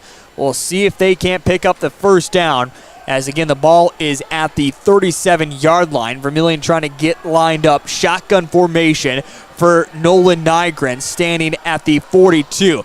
Pump fakes once, has plenty of time, tries to escape the sack, and is not going to be able to as he's taken down all the way back at the 49-yard line. That time a huge sack by Carter McKinnon, the senior for the Belle Fourche Broncs, and it's going to bring up fourth down and a mile for the Vermillion Tanagers. There's not a whole lot Vermillion can do there. He blitzed off the edge. They brought some pressure to the outside for the tackle. Tackle and guard need to communicate that. Send the tackle to the outside blitzer. Send the guard to that defensive lineman. Got to try and pick up the outside blitz because that is detrimental to anything you want to run offensively. It's going to bring up fourth down and forever. It's a loss of 13 yards. So fourth down and 23. Nolan Nygren back to pass. They're going to go to Peterson, and he catches it at the 21-yard line. Found a gap in the defense. It's a pitch and catch of 28 when they needed 23, and it's a first down for the Vermillion Tanagers. That is really good recognition there. He saw he had Peterson open, waited there for a second, kept pausing, just threw a bullet right over the middle. Good pitch and catch. So a big completion, 172 yards already in the passing game for Nolan Nygren as we hit the end of the first quarter. It's all Vermillion, 14-0 as we head to quarter number 2. We're back in just a moment here on Vermillion Tanagers Live and Live Ticket TV. The innocence of youth. Is there anything any better? But soon they'll be in high school and facing all the same challenges you faced. How to make friends, how to fit in, how to be cool. We want our children to have everything they'll need to live fulfilling and productive lives. Make sure the kids in your family are among the more than 57,000 participants here in South Dakota who take part in high school sports or activities. At Northern State University, your future starts with an affordable education that's personalized for you. Experience hands-on learning guided by world-class supportive faculty. You'll also enjoy a full campus life with opportunities to choose from numerous student activities and events, all in a safe, welcoming community. At Northern, you'll find a college that's right for you, a place to belong. Your future starts here. Unleash your potential at Northern. Welcome back to the Vermillion Booster Club Press Box, proud supporter of Tanager Athletics and the student athlete. At the quarter break, they were introducing back-to-back state champions, and Vermillion boys golf impressive what they were able to do, and right now honoring the girls tennis team as they finished at 5th place this year at the state tournament. So congratulations to both the Vermillion boys golf team and the tennis team as they get recognized here at the end of the first quarter break. As we get ready to start the second, Vermillion leads it 14-0. First down and 10. The ball is at the 22-yard line, just outside the red zone. Nolan Nygren back to pass. He is going for the end zone. There's Zone Robinson. Climbs the ladder. Comes down from heaven. It's another touchdown for Zone Robinson. How about this senior? What a better way to go out than what Zone Robinson has played tonight. Cole, if he's making himself a campaign to go play at the D1 level, certainly is putting on a performance tonight. Absolutely, that's exactly what you want to do. I mean, just what a throw. Robinson goes up, climbs the ladder. We're watching on replay. I think he might have gotten mossed. I don't know. Can we, Spencer, you agree with me or no? Maybe, yeah. He's giving me the head shake and the thumbs up. I don't think he understood what I said, but yeah, wow, what a great start for Zone Robinson here, and especially for the whole Vermillion Tanager squad. 194 yards in the passing game for the Vermillion Tanagers. The extra point is up and good. It's 21-0 over the Belle Fourche Broncs. 11:53 remain to go in the second quarter. Cole, you don't want to speculate, but it seems like we might not be playing much of the second half. It'll be going by pretty quickly the way this one's going for this Vermillion squad. Yeah, and I wouldn't be complaining about it one bit, in my opinion. I mean, get the game going quick. We had a pretty slow start to the first quarter. You know, lots of penalties. As it's 6:45 right now, it's about a 40-minute quarter, so you don't see that very often. But, yeah, I mean, slow start, but Tanager's putting some pretty big points up on the board. Hopefully they can keep it going.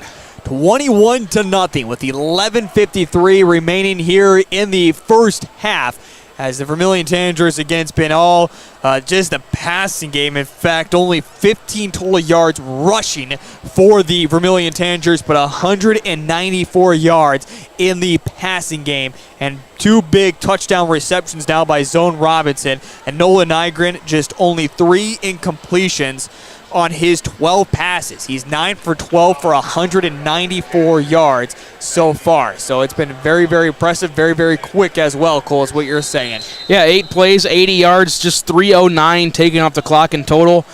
So far, Vermillion not had the ball very long, just under 6 minutes, and they put 21 points up on the board. Riley French has it teed up as we're just into the second quarter, as this one's going to be trying to return along the far sideline, up across the numbers, past the 30, and now coming back the opposite way, still on his feet.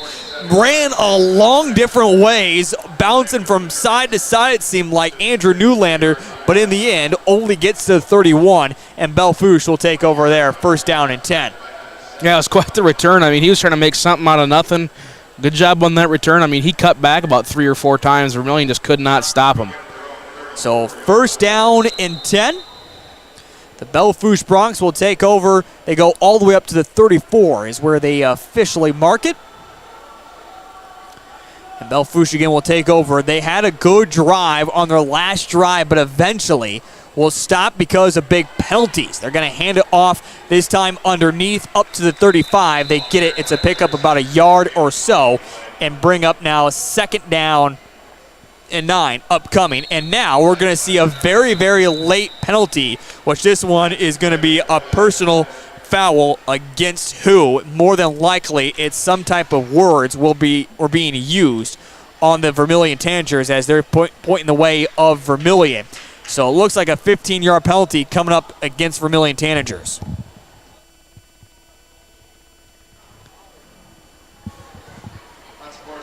Saying unsportsmanlike conduct on number 34 is what it's going to be. So they're going to have Jackson come out for a play. And again, it's a 15-yard penalty against the Vermillion Tanagers. So march off the penalty yards here and should move it all the way up to about the 46-yard line is where the Belle Fourche Broncs should have it at. I'm going to put it at the 50. Oh, excuse me. Yeah, that should be at the 50. Yeah. I got my numbers off there. You've been all over the place with your numbers. You said a 28-yard gain when it was 18, I think, once. Did I? Right. I think so. It's all right. I forgive you. Oh, my numbers have been off a little bit. So first down and 10 at the 50.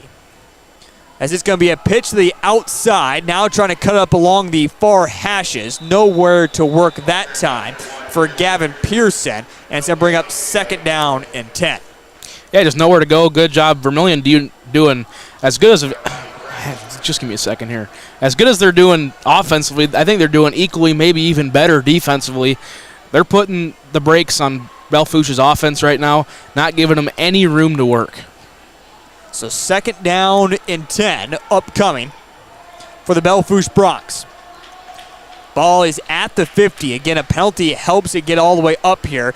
They're going to hand it off once again to Pearson. He tries to push his way forward and picks up about 3 yards and bring up now third down and 7 for the Belle Fourche Broncs.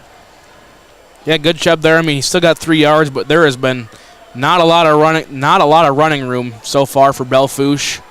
They're just trying to make something out of nothing right now, and good job by Pearson. Just lower the shoulder and try and run through some people, get as many yards as possible. So now ball is at the 47-yard line after the pickup of 3 yards. Third down and 7 with no Weltfelt in shotgun formation on this third down. It's a clean snap, pump fakes, and now is going to throw. He's trying to get it to Pearson. It was all Pearson on these last 3 plays. This one, though, falls incomplete. Only 2 completions. Belle Fourche so far. They're 2 of 7 for 12 yards. And it's going to bring up fourth down and 7. Another penalty flag is out there on the turf. This one is going to go against Belle Fourche. It is going to be declined. Cole, we've seen plenty of penalties, though, so far this evening, but it seems like they've all been pretty clean as well. Yeah, it seems like, I mean, the only you can't really criticize. This ref and crew has not been calling, these ticky-tack. They've been pretty clear as day. I mean, when you roll outside the pocket and your D end is getting held like bear hugged, I mean, that's a pretty obvious call.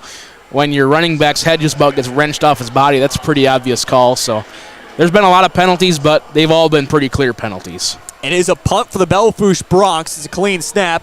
It's a low punt that will go over Zone Robinson's head. He acted like he was going to come up and return it.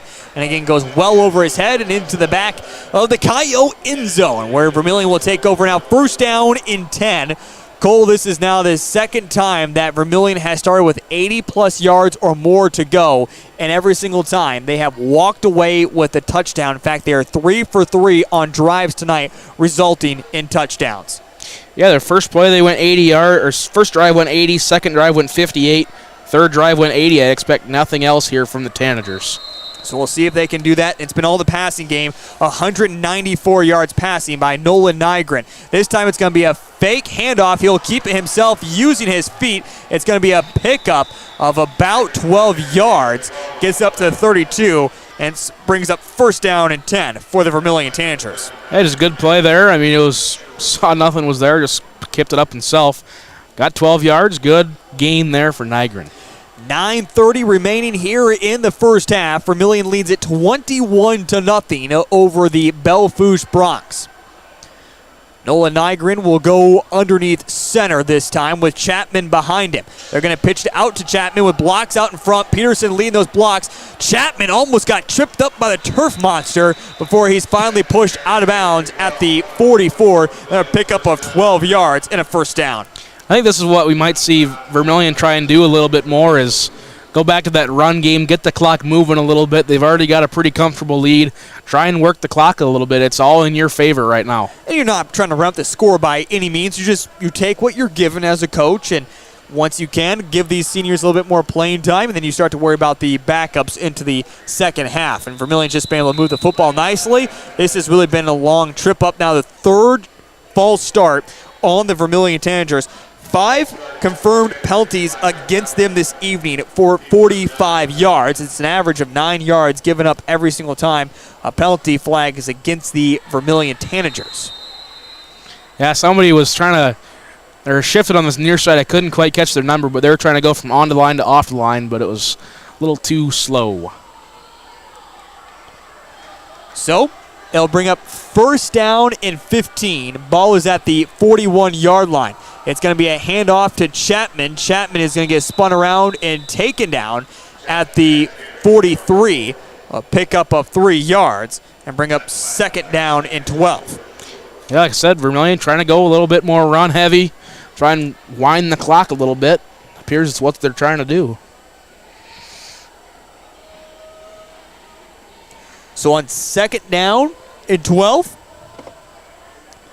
it'll be shotgun formation for Nolan Nygren with trips off to the near side. Landon Cerny got off late on his route. He gets the catch and is laid down immediately up at the 50, a completion of 6 yards, and now brings up third down and 6 upcoming for the Vermillion Tanagers. You know, I keep saying that Vermillion wants to go to this run game, and I looked over at Spencer, and Spencer said he didn't say it to me, but he kind of motioned to me and said, "Oh no, let's throw with the ball," and that's exactly what they did. Maybe Spencer knows something that we don't. 8:05 remaining here in this first half. Vermillion is getting lined up. Nolan Nygren takes the snap. It's going to be the quick pass, and it's going to be completed over Cerny. He looked over at the far sidelines to make sure he had gotten to the sticks. He did. Another completion of 6 yards and a first down for the Vermillion Tanagers. Now you look over at Spencer. He's got a smug smile on his face and 2 thumbs up. Spencer Bewley, the jumper of the crew, if you will. Working with track and field, you could just say field, if you will. Yeah, he's not a runner, that's for sure. The University of South Dakota, our cameraman for this evening. Nolan Nygren takes a snap at the 44-yard line. He wants to go deep over to Roehrig, and this one is going to fall incomplete. Nice job there by the defensive back, Andrew Newlander, who was all over that one. Might have even had himself a pick, but again falls incomplete. Yeah, thought he had a little bit going for himself, but could not quite get there. But still, a good job batting that ball down, because even if you intercept that, you are a long ways in your own territory. And you know at this point offensively that you haven't been able to get much going. You need all the field position you can get. So second down and 10. Ball is at the 44-yard line for the Vermillion Tanagers.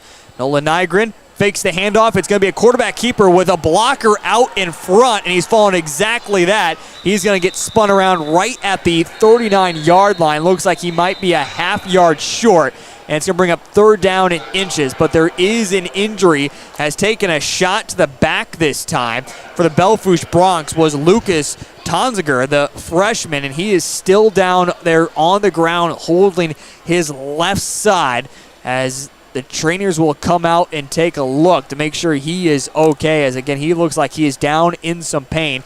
Nolan Nygren picked up 9 yards on that last play, so third down and 1 upcoming. And while we have a quick opportunity, let's take a look at the scores from across the state of South Dakota, at least in 11B, if you will. Cole, what are we seeing for Class 11B as we have a few games that are currently underway? Yeah, a few games underway. A lot of games getting started a little bit early here. Winner already leads Parker 6-0. They just got started. Roncalli 17, Wagner 6. That's just about halftime. EPJ 20, Groton 7. 5 minutes to go in the second. St. Thomas More 7, Tri-Valley 3. That's at halftime. And Rapid City Christian 36, Woonsocket Weston Springs, Sanborn Central 0, end of the third quarter. Hot Springs 14, Bridgewater Emory Ethan 0, 2 minutes left to go in the first. And that rounds out all the games that have started. 2 more games set to start at 7 p.m. 3rd down and 1. Ball is at the 35-yard line as Nolan Nygren is going to go underneath center. It's going to be a simple quarterback sneak, and he has easily picked up a couple of yards for the first down for the Vermillion Tanagers. That's that play there where if the Philadelphia Eagles would run it, about half the league would be saying, oh, we need to ban that play. Isn't that right? The brotherly shove, if you will, the tush-push, whatever you like to call it. The Philadelphia Eagles and the San Francisco 49ers both lost last week, and there's no undefeated team left in the NFL. 1st down and 10. Ball is at the 33-yard line as what? Thursday Night Football in the NFL is getting ready to kick off here shortly. Back to pass is Nolan Nygren with a defender bearing down on him. He goes deep to Roehrig, but it's above him and falls incomplete. If Nolan Nygren maybe had a little bit of extra time to set his feet, that one might have been a touchdown to Connor Roehrig. Yeah, it might have been, but like you said, defender was right on him, so he had to get rid of that thing as fast as possible. 6:52, remaining here in this first half. It's all Vermillion leading it over Belle Fourche, 21-0. 10th play of the drive here upcoming, Heath. Assuming there's not a penalty that nullifies the play. 3 wide receivers stacked along that far hashes, and they're going to hand it off, though, instead to Chapman. Chapman follows his blocks. There's a penalty flag at the 31-yard line. It was kind of right there in the scrum, but it looks like it's going to be a holding. I apologize. I am really good at the announcer's jinx. We learned that last week with the 2 volleyball games that we did. I'm really good at jinxing things. I said something about a flag, and there it was. Yep, as we mentioned, it is going to be a holding. This one will be accepted to go against the Vermillion Tanagers. So their 10th committed penalty here of the football game for 55 yards that have gone against them. It's going to bring up 2nd down and long as it's going to be marched all the way back to the 41-yard line. Vermillion needs to get to the 23. So 2nd down and 18 upcoming for the Vermillion Tanagers. As Vermillion comes out of the huddle, looks like maybe a little bit of confusion. Nolan Nygren standing at the 45. They're going to hand it off instead to Chapman. Chapman has some space along the near numbers. He keeps on his feet and is finally taken out at the 26-yard line. A big pickup of 15 yards on the run play for the Vermillion Tanagers. This makes up a very manageable 3rd down. Yeah, you go from 3rd and 18 to 3rd and 3. I mean, you're not complaining about that one bit. And that was what a great run there by Chapman along the edge, but really good blocking by the offensive line to set that edge, get him enough room to get 15. 2 wide receivers to either side, shotgun formation for Nolan Nygren, standing at the 30. It's going to be a quick pass. This was behind his intended target of Roehrig. They were not on the same page. 3 straight incompletions for the first time this evening for the Vermillion Tanagers, but you have to imagine they're going to go for it on 4th down and 3. I would about imagine so. I mean, the way their offense has been running so far, and like I said earlier, I think that's the only downside of running all these quick passes is you get one little bit of miscommunication or Nygren predetermines where he wants to throw it, and then all of a sudden you're looking at an incomplete pass in a 4th down situation. They spread things out, no running back in behind Nolan Nygren. It is a quick pass, and again, it was telegraphed all the way over to Roehrig. The pass, well, I guess you could say 4 passes, all kind of predetermined, and they fall all incomplete. And in the end, Vermillion comes up short. And it's their first drive they stall out on this evening, and it's a turnover on downs. So I'll give it back to the Belle Fourche Broncs with 6:25 remaining here in this first half. Yeah, long drive there for Vermillion. 12 plays, total of 54 yards. Took about 3:20 off the clock. Just could not get it done when they needed to. Ball will be at the 26, where the Belle Fourche Broncs will take over 1st down and 10. They have just a total of 3 yards so far here in this second quarter, as it will be Noah Weltfelt, the quarterback, who will go underneath center. Usually when it does so, he hands it off exactly like this, as it will be a handoff to Newlander. Newlander up to the 30-yard line, a pickup of 4 yards, and it's 2nd down and 6. Yeah, Belle Fourche, they might want to try and take all 6 minutes off the clock if they can. Just keep driving the ball down, keep running it, run the clock down, maybe try and get some points before half because they're going to get the ball to start the second half as well. So on 2nd down and 6, ball at the 30-yard line for the Belle Fourche Broncs. This time it'll be shotgun formation for Weltfeld and the Belle Fourche Broncs. It's a high snap. Noah's going to step up. He escapes one tackle, escapes his second, still on his feet, picks up a 1st down, is all the way up to the 40-yard line, a pickup of 10 yards for the Belle Fourche Broncs. It was a really good job there by Owen, just rolling out to his right, finding anything he could, escaped a couple tackles. Vermillion, a couple big missed tackles once again, but it was just a really good run right there. So it looked like Vermillion might have had Noah for a sack or even back to the line of scrimmage. He's able to scramble for 10 yards and get that 1st down up to the 40-yard line where he's in shotgun formation once again. Back to pass. He's going to dump it off just underneath to the tight end, and this one up to the 46-yard line as they get it to Earl Jordan. 2nd down and 4 for the Belle Fourche Broncs. I'm surprised they're not getting it to him more. I mean, 6'6", 215. That is a big man. I'm surprised they're not trying to get it to him more, especially in this quick pass game. Again, the playoffs are underway, and in Class 11B, and all of 9-man, AAA, AA, and Single A are finishing up their regular season. We'll get you a look at scores coming up here in just a little bit from across the state of South Dakota and all the games that are currently underway, including some that are now entering halftime. So it's 2nd down and 3. It's going to be a fumble as they try to make the exchange. And now Noah just picks up, throws it downfield. It's going to be caught by Earl Jordan. But in the end, it's not going to count as this one is coming all the way back, it looks like, for a holding against the Belle Fourche Broncs. Nope, that's the little beanbag they throw whenever there's a fumble or an interception, things like that, possible change in possession. It just also happens to be colored pink. Oh, it does. Okay, because I was expecting it to be blue. I was too. When I looked, I'm thinking that's exactly what I was thinking. I'm like, oh, flag. But then the referee right away signaled 1st down, so he might have just threw his little beanbag. A nice pickup there by the Belle Fourche Broncs as they get it all the way up to the 28-yard line. You probably should think that should stay blue, wouldn't you think? Or at least a different color than the penalty flags. Back to Jordan they go, will fall incomplete and bring up 2nd down and 10. Yeah, I think that's probably what you would want to do is make it a different color than the flag, but I think as long as he can differentiate the two of them, then he's the official for the game, so as long as they know what they're doing. Makes sense to me.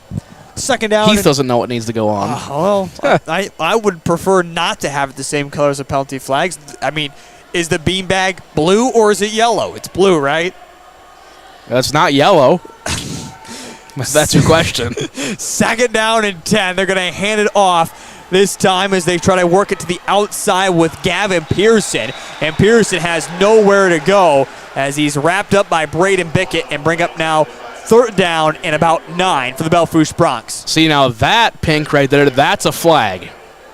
It's a little bit bigger, if you will. I guess if my eyes would see that. I mean, it is a holding as well against the Belle Fourche Broncs. And it's going to move it back another 10 yards, or has it been declined? And they will say it is going to be confirmed 10 yards against the Belle Fourche Broncs. Their 5th penalty of the night for 45 yards against them. And it's going to move it all the way back to the 38-yard line when it's going to be 2nd and 20 upcoming for Belle Fourche.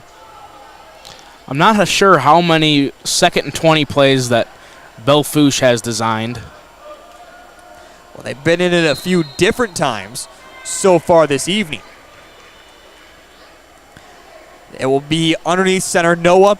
The handoff this time to Pearson, and Pearson has some space along the numbers as he gets past the 30 and about to the 28-yard line. So pickup of 10 yards, and it's going to bring up 3rd down and 10 for the Belle Fourche Broncs.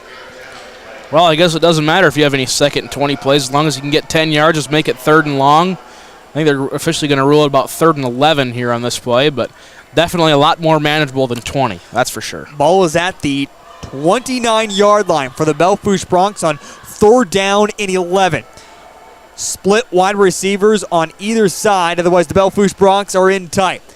It's a all-on blitz, but it's going to be a screen underneath, maybe a tackle back behind, going to the 5, to the 3. Not going to get excited because there was a clear tackle, it looked like. Cole, you're saying ineligible man downfield. It looked like a tackle to me, but nonetheless, it's going to be against the Belle Fourche Broncs, and this play is coming all the way back. Yeah, I think it's going to be one of the two. Yeah, ineligible man downfield on that right tackle. 77 Emmett Lip, 6'2", 225 sophomore. See, I thought when Earl Jordan made the cutback, he had the defender push, but then it looked like he may have even made a tackle there as well. I thought they might have thrown on that, but yeah, as you mentioned, ineligible man downfield, so it's going to march it off another 10 yards and push the football all the way back to the 39-yard line, and it brings up 3rd down and 21 for the Belle Fourche Broncs. I thought that was a 5-yard penalty. That's what I was thinking as well. Well, they backed it up 10 no matter what, so now we're back to the 3rd and a long ways. See if they got a 3rd and 21 play designed. Belle Fourche spreads out on 3rd down and long. The pressure almost gets there. It's caught. Pearson breaks one tackle. He breaks a second and then almost has the ball stripped out of his hands. At one point, it looked like Vermillion was more interested in the football than making the tackle there. It gets it all the way up to the 26-yard line. It's a nice pickup of 13 yards, but it's going to bring up 4th down for the Belle Fourche Broncs. Yeah, 4th and 8. They're looking at probably about a 42-yard field goal. It does not appear that they're going to try and kick one after they missed one earlier in the game. 2:17 remaining here in this first half. Belle Fourche either needs to get it or Vermillion does still have 3 timeouts remaining, and you can probably expect Vermillion to try to strike before the end of the half. Shotgun formation. Back to pass is Noah. He's looking for the end zone. No, just dumps it over the middle instead. Riley French climbed the ladder, but it falls incomplete, and in the end, it's a turnover on downs for Belle Fourche, and Vermillion will take over with 1:55 remaining here in this first half. Yeah, they went from the 26-yard line to the 26-yard line, so both teams with a turnover on down on the 26. Long play, though. 9 plays. Took 4.5 minutes off the clock. Well, again, Vermillion does still have all 3 timeouts and a little under 2 minutes left to work with. They quickly pass it out, and this one, not quite a bullet over to the intended target as it falls incomplete as they were trying to get to Sean Doan, and it'll bring up now 2nd down and 10. It's now 5 straight incompletions by the Vermillion Tanagers and Nolan Nygren when this passing game was working oh so well. In fact, only 32 yards in the passing game so far in this second quarter after 172 yards in that first quarter. Nolan Nygren back to pass once again. He throws it over to Zone Robinson. 1 foot in, that's all it takes in high school. Out at the 32-yard line, and it's going to, the 32-yard line, and it's going to bring up 2nd down, 3rd down, and 5. They were going to slow that one back on replay. I do believe you got a foot in, so I'm pretty sure it was the correct call, but what a catch there by Robinson. He's had a pretty good game for himself so far. So now on 3rd down and 5, and we're going to get another penalty flag. This one's going to be a false start. Heard offsides, nowhere close to being offsides. 1:42 remaining in this first half. Bring up 3rd down and almost the original line of scrimmage for the Vermillion Tanagers. As Nolan Nygren will run the play. Vermillion doesn't want to give it back to Belle Fourche though immediately either. Again, this drive so far has only wasted 13 seconds. And now on 3rd down, Nolan Nygren in shotgun formation steps up in the pocket, trying to scramble out of it. He's going to go down for a sack. Belle Fourche can use their last timeout if they so choose so. And finally, they are going to use it. It was a loss of 3 there on the sack. And Belle Fourche was going to burn the timeout with 1:27 remaining before halftime. take a quick look at scores from across the state of South Dakota here. We take a look at 11B. Right now it's 14-0, number 1 winner over number 16 Parker. Number 9 Aberdeen Roncalli at halftime beating number 8 Wagner 17-6. With 2 minutes left before half, Elk Point Jefferson is all over Groton area 27-7. Tri-Valley beating St. Thomas More 17-7 as they're almost into the fourth quarter there. Also, one game final, Rapid City Christian beat Woonsocket Washington Springs Sanborn Central 36-7, and also Hot Springs beating Bridgewater Emory Ethan at 14-7 here at the moment. That's a quick look at scores from Class 11B. We'll have the rest of the playoff pictures and the rest of the regular season coming up here at halftime on Vermillion Tanagers Live. Nolan Nygren punts it away. 2 back deep for Belle Fourche. Newlander finally picks it up. He's going to get by Sean Doan up past the 50. Knocks over one guy out of bounds, and it will be up to about the 45 or so. 46 is where it'll be marked. Belle Fourche Bronx will have it with 1:14 remaining before halftime. Again, Belle Fourche has not been very successful so far in the passing game. In fact, you look at what they've done, they're just 5 of 12 for 55 yards in the passing game so far this evening. They need to go 46 yards for their first points of the night, and again, have to do it in 1:14 with no timeouts remaining. We'll see what they draw up.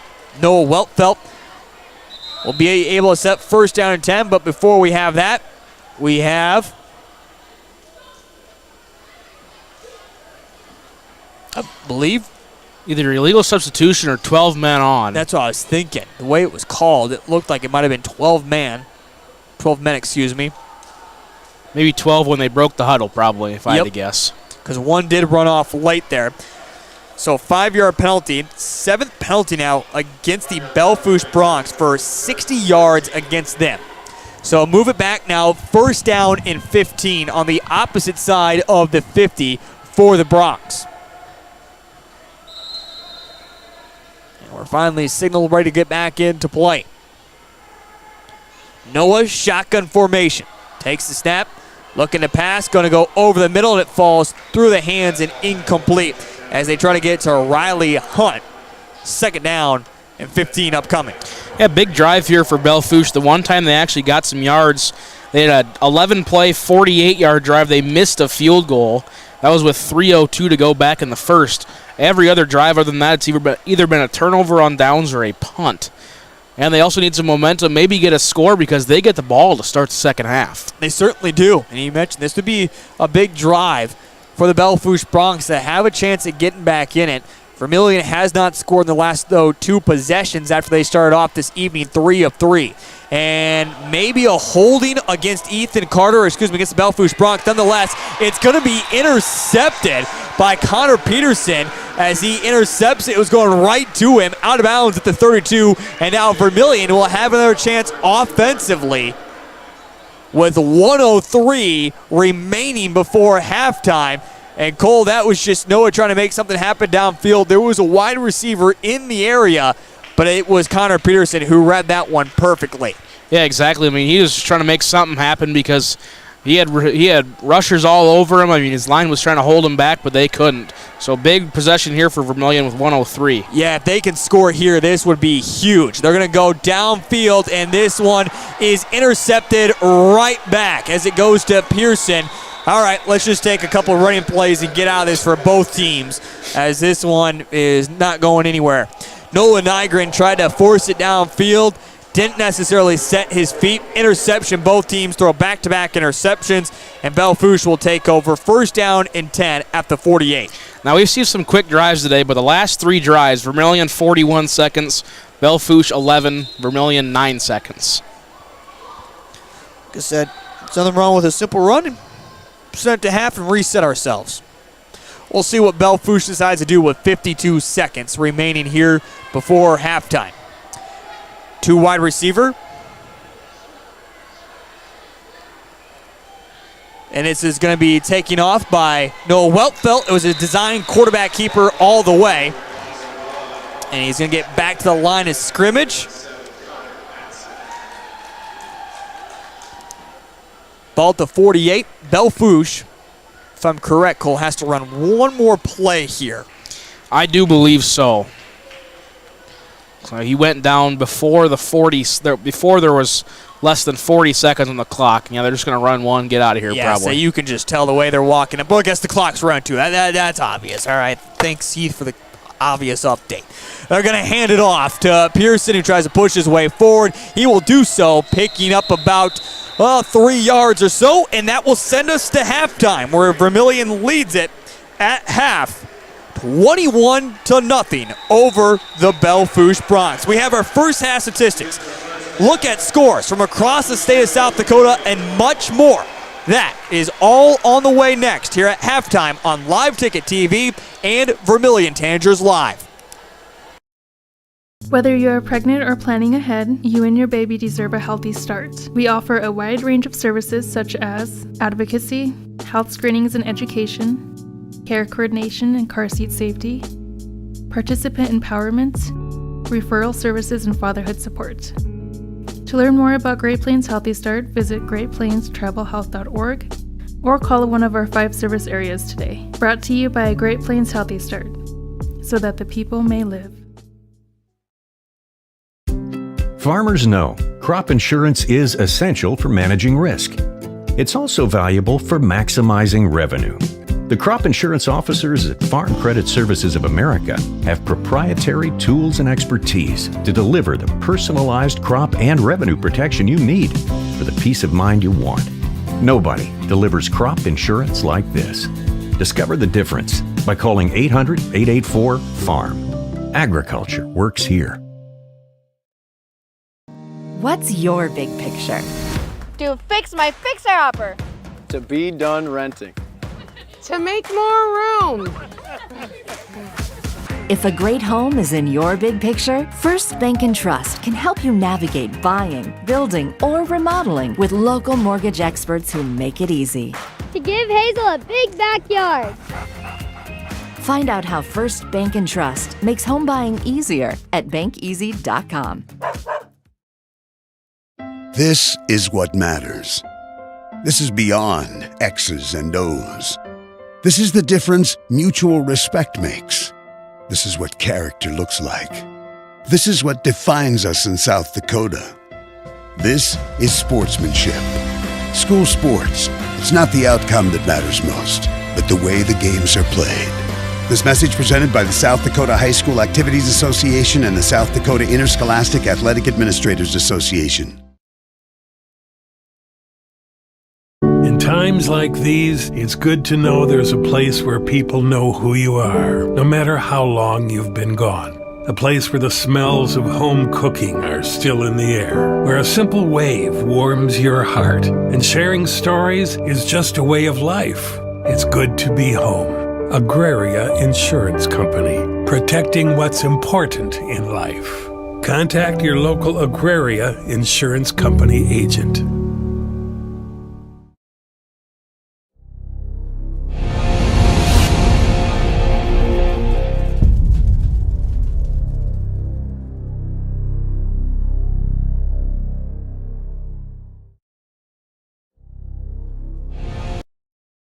Advertising can be a struggle. Where to spend your money? Are you reaching the right audience? If you are looking for an effective method that reaches a large fan base at once, then here is your spot with Live Ticket TV. With over 65 schools in the state of South Dakota, we can help you find the right market. Plus, you can work with me, Heath, and a portion of all sales made go right back to the school. Get a hold of me today and let's get started in helping build your brand with Live Ticket TV. Welcome back to the Vermillion Booster Club Press Box, proud supporter of Tanager Athletics and the student athlete. The sound of Vermillion has taken the field here at halftime. It is 21-0, where the Vermillion Tanagers at halftime right now lead it over the Belle Fourche Broncs. In fact, it was all Vermillion in that first quarter, if you will. But after that, things kind of petered out for the Vermillion Tanagers. The Belle Fourche Broncs really haven't gotten going In fact, you take a look at that third touchdown for the Vermillion Tanagers. They got that 7 seconds into the second quarter. Otherwise, for the last 11:53 of the first half, we did not see any points from either team. Cole, if you will, great first quarter for the Vermillion Tanagers. They got to get back to what they did in that first quarter and just kind of go back to the quick passing that they had and see if Belle Fourche continues to adjust to it or what they have open in their running game, because that first quarter was the blueprint they need if they want to finish this game off strong. Right now it looks comfortably in hand, but finish the game off strong. Yeah, absolutely. I mean, you talk about that start, about 220 yards. I'm sure you got actual stats over there. I just got rough stuff here. But 3 touchdowns, 3 for 3. Since then, turnover on downs, punt, interception in their second 3 drives. Vermillion just needs to get back to what they were doing. Like you said, just quick passes. It seemed to be working for them, and then all of a sudden we're like, yeah, I don't know if we want to start doing that anymore, because I don't know if Belle Fourche was just jumping them a little bit or what, but then you got to start going medium and deep passes there. Try and get Belle Fourche to back off those quick passes. If you're going to stick to this pass game, you got to find something to keep it working, because this second quarter, it has not been very good for the Vermillion offense. Well, you talk about stats so far, 80 yards rushing in the running attack for the Belle Fourche Broncs. Noah Weltfelt, though, has not had much in the passing game for Belle Fourche. In fact, he is just 5 of 14 for 55 yards and an INT in there as well. On the opposite side, Nolan Nygren has thrown for 211 yards, including 2 touchdowns and an interception, but did have, well, I guess you look at that second quarter, if you will, he went 4 of 9, including 5 straight incompletions and that interception. He had 172 yards passing at the end of the first quarter, got that 22-yard touchdown pass to begin the second quarter. Otherwise, after that, threw just for 17 yards. So very, very quiet from the Vermillion offense in the passing game in that second quarter. In the run game, as always, maybe not a whole lot of yards, a complete 65 total rushing yards for the Vermillion Tanagers, including Chapman on 6 carries for 62 yards this evening. For the Belle Fourche Broncs as well, Cole, as we mentioned, they just got to get their offense going. They showed it a couple different times, and both teams have to try to avoid the penalties a little bit more. Yeah, that's kind of what almost killed the momentum of both these teams, is Belle Fourche couldn't get anything going. Every time they got something going, there was a penalty that brought them back. And Vermillion, they stayed pretty clean the first 3 drives, but then after that, it just seemed false starts here and holdings here. They just need to get into a little bit better of a rhythm, try and clean it up a little bit. And if they clean it up a little bit, this game will progress a little bit faster, because right now we're going to sit about an hour and a half, and we haven't even started the second half yet. That's something you usually don't see in high school ball. So if the penalties go away a little bit, the game will start speeding up, and I think Vermillion will be a lot happier with that, because for them, this second quarter must have felt like it took an eternity.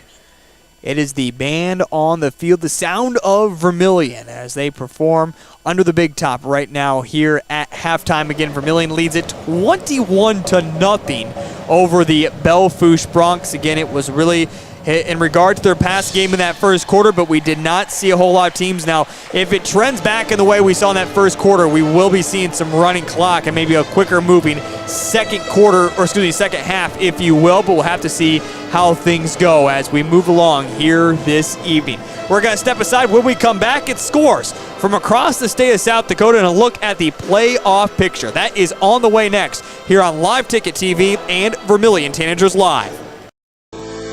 At Northern State University, your future starts with an affordable education that's personalized for you. Experience hands-on learning guided by world-class supportive faculty. You'll also enjoy a full campus life with opportunities to choose from numerous student activities and events, all in a safe, welcoming community. At Northern, you'll find a college that's right for you, a place to belong. Your future starts here. Unleash your potential at Northern. There's no better organization that gives back to the student athletes than the Booster Club. The Vermillion Booster Club is committed to helping all student athletes grow. Join the Tanager faithful today by becoming a member at GoTanagers.com. While you're there, check out Team Apparel for your favorite sports team. Like them on Facebook to stay up to date on all the latest information and sports games. Join the Vermillion Boosters today and go Tanagers. What set BH apart for me was that it was just slightly different. I had half of my class go to SDSU and USD, and I wanted to do something a little different, have a little different taste of things. It feels really easy to go with what everyone else is doing and just go where you know you're going to be comfortable, like at USD or SDSU, because you know everyone there. But I think this was a good enough stretch for me, but it still felt like I had a safety net. And then when I came here on campus, I remember walking around and I was like, this actually feels like a place where I could spend the next 4 years of my life. Insurance rates are on the rise, and now more than ever, every penny counts. With me, John Brooks at DFS Insurance, we can look over your coverages and find the right insurance carrier to help you keep your costs down. At DFS Insurance, I'm an independent agent, which allows me to offer a variety of different carriers to fit your needs. When you're ready for your free, no obligation quote, give me a call, and we'll get you on the path to the best and most affordable insurance you need with Dakota Financial Services.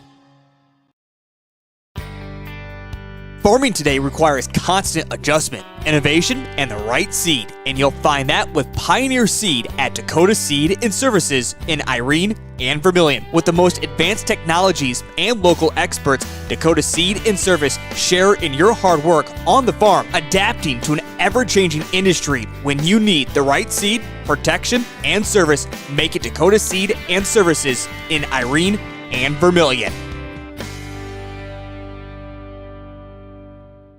Welcome back to the Vermillion Booster Club Press Box, proud supporter of Tanager Athletics and the student athlete. 21-0 at halftime between the Vermillion Tanagers and the Belle Fourche Broncs. As the sound of Vermillion continues to play on here at halftime.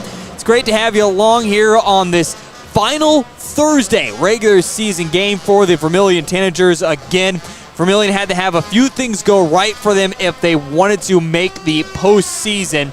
And again, that did include Madison and Custer in that game, as that one is underway here at the moment. And, well, 28-0. And they're just out of halftime. So this is going to be the end, if you will, for the Vermillion Tanagers. Other games in Class 11A, West Central is beating Millbank 14-0. Also, Del Rapids and Dakota Valley in a fight right now, 8-6. And that's the only score updates that we're seeing here at the moment. All right, Cole, what other scores for playoffs and to wrap up the regular season do we have going on across the state? All right, we're going to start down in 9B and work our way up, so buckle in. Here we go. Avon leads Faith 54-8. That one's just about going to be a mercy rule there. Hitchcock-Tulare leads Lemon McIntosh 28-18. DeSmet leads Colombe 28-8. Harriet Selby area on the ropes as the 5 seed against the number 12 seed Gayville-Vollen. They trail 20-8 end of the first half there. Fulton area leads Jones County 24-0. Kadoka area trying to upset Sully Buttes. They lead 14-0. That one still in the first quarter. Corsica Stickney 38, New Underwood 0. They just started. In A, Warner leads number 16 Coleman Egan 22-0. 5 minutes into the game there. Traveling up to Harding County Bison, and they lead 14-8. 5 minutes to go in the second quarter. Alcester Hudson leads Burke 36-6 at halftime. Dubrook area leads Esteline Hendricks 8-0. Phillip leads Timber Lake 14-0, and Woolsey Weston and Chester area in a dogfight. Woolsey Weston leads 20-14. 5 minutes to go in the third quarter. We move up the ranks once again to Class 9AA. All these games, most of them just getting started, as almost all of them just started at 7. Parkston leads Viborg Hurley 28-0 halfway through the first quarter. Leola Frederick area leads Hanson 8-0 halfway through the first. Hamlin leads Bonhomme 14-0 halfway through the first. Wall leads Kimball White Lake 7-0. That one's at halftime. Platte Geddes leads Great Plains Lutheran 28-6. 7 minutes to go in the third. Marion Freeman Academy, the Phoenix, lead the Stanley County Buffaloes 8-6. Howard over Ipswich 40-14 halfway through the third quarter, and Elkton Lake Benton up 40-0 on Britton Hecla. That is the end of the first half. We move to the final playoff class so far today, Class 11B. Number 1 winner leads number 16 Parker 22-0 at halftime. Number 9, Aberdeen Roncalli leads number 8, Wagner, 17-6. 9 minutes to go in the third. Elk Point Jefferson, 27. Groton Area, 7. That is at halftime. Tri-Valley, 24. St. Thomas More, 7. 10 minutes to go in the game. Webster Area, the 15 seed, currently leads the number 2 seed Dual, 8-0. 10 minutes to go in the second quarter there. Rapid City Christian, in a game earlier that started at 5 o'clock, they defeat the number 7 seed Woonsocket Weston and Springs Sanborn Central 36-7. End of the first quarter, number 3 Sioux Valley leads number 14 Mount Vernon Plankington 13-0. And Hot Springs, trying to repeat what they did last year, Bridgewater Emory Ethan trails 28-7 with 3 minutes to go in the second quarter up there. We move up to non-playoff games, but the final regular season games for now 11 AA. Sioux Falls Lincoln defeated Aberdeen Central 55-7. T-Area leads Watertown 18-7. Yankton leads Huron 14-0. Sturgis Brown leads Spearfish 10-0. Pierre leads Douglas 27-6. And Mitchell and Brookings, no score reported yet. We move up to the biggest class, AAA, just 2 games going right now. Harrisburg leads O'Gorman 13-10, and Brandon Valley leads Washington 49-0. Central and Stevens, they have not started yet, and Roosevelt Jefferson, they have not started yet either. And that wraps up all the scores across this class across the state of South Dakota, thanks to SD Score Feed.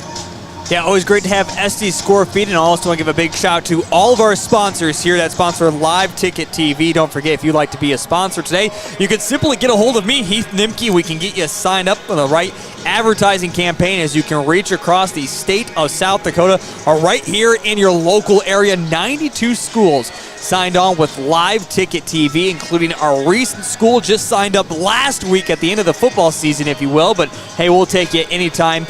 Great to have Freeman Academy in Marion, a part of the Live Ticket streaming network.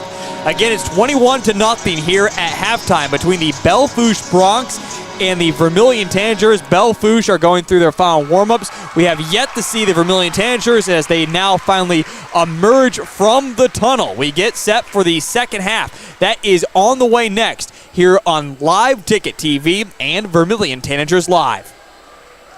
Whether you're pregnant or planning ahead, you and your baby deserve a healthy start. We offer a wide range of services such as advocacy, health screenings and education, care coordination and car seat safety, participant empowerment, referral services, and fatherhood support.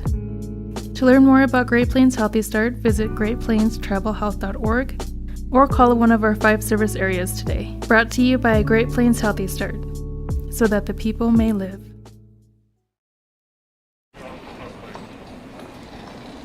Nice. Maytag appreciates a compliment, but this Maytag washer isn't just eye candy. Wow. Inside, it's got the capacity and power to handle even the mightiest loads. I love this. Yeah, she's a beaut. It's a he. How do you know? Don't worry about it. Find Maytag products and the industry's best appliances at your local dealer, Merce Appliance, downtown Vermillion. Since 1966, Louis Cleaning and Restoration has served the Vermillion and southeast South Dakota area with high-quality work and even higher-quality customer service. At Vermillion's oldest cleaning and restoration company, they pride themselves on providing the best service with friendly, knowledgeable staff. They specialize in cleaning, offering extensive cleaning services with high-powered equipment at an affordable price. Check out their website for a full list of services they offer. And next time you need it clean, call Louis Cleaning and Restoration. Welcome back to the Vermillion Booster Club Press Box, proud supporter of Tanager Athletics and the student athlete.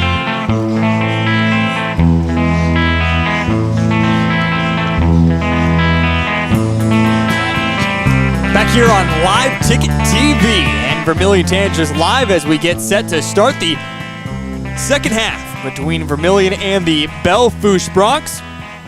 Again, Vermillion leads it 21-0. In fact, Vermillion scored on their 3 opening drives of the football game and otherwise have not scored since, including throwing for over 170 yards in that first quarter. Again, it was a struggle throwing the football and finding completions in that second quarter. So the Vermillion Tanagers will be looking to kind of get their offense sparked once again, whereas the Belle Fourche Broncs just looking to get their offense going. They did have a drive that at one point did see them get inside the red zone, besides penalties plague that drive, and eventually was a missed field goal in the end. And the Belle Fourche Broncs came away with 0 points. Again, that's how we're at 21-0 here at halftime against the Vermillion Tanagers. It will be the Belle Fourche Broncs to get the football to start this second half against the Vermillion Tanagers. And again, Belle Fourche looking to just put together a drive. Cole, any final thoughts as we get set to start this second half? I don't have a whole lot. Just Vermillion needs to do what they were doing back in that first quarter and keep the quick passes coming and try and get some quick offense going. Try and get us a running clock out of here. Riley French will tee it up to kick it off for the Vermillion Tanagers to start this second half. Again, kicking off at 6 o'clock here this evening. Earlier start time due to the travel for the Belle Fourche Broncs. Again, also a Thursday. So get ready for school once again tomorrow. We'll see how many back home in Belle Fourche make it to school tomorrow, if they even have school. I can imagine they probably don't. Maybe a teacher in service or something along those lines that doesn't allow them to have school. Nothing wrong with that. Belle Fourche, here we go. It's a small kick by Riley French. In the end, is going to go out of bounds. In total, between the two teams combined, confirmed penalties, we saw 14 with 18 total penalties. 4 of them were declined between the two teams. So, again, 18 penalties. Now make it 19 as this one goes out of bounds. And it will be up to the 35-yard line is where Belle Fourche will take over. First down and 10. Couldn't have said it better myself. 19 total penalties. It makes sense how we're approaching 7:40 and the second half is just getting started. Almost 2 hours old. Usually the games take about 2.5 hours, sometimes a little under, if you will. This time in tight for the Belle Fourche Broncs as it's a high snap and they're just going to hand it off. Nowhere to go.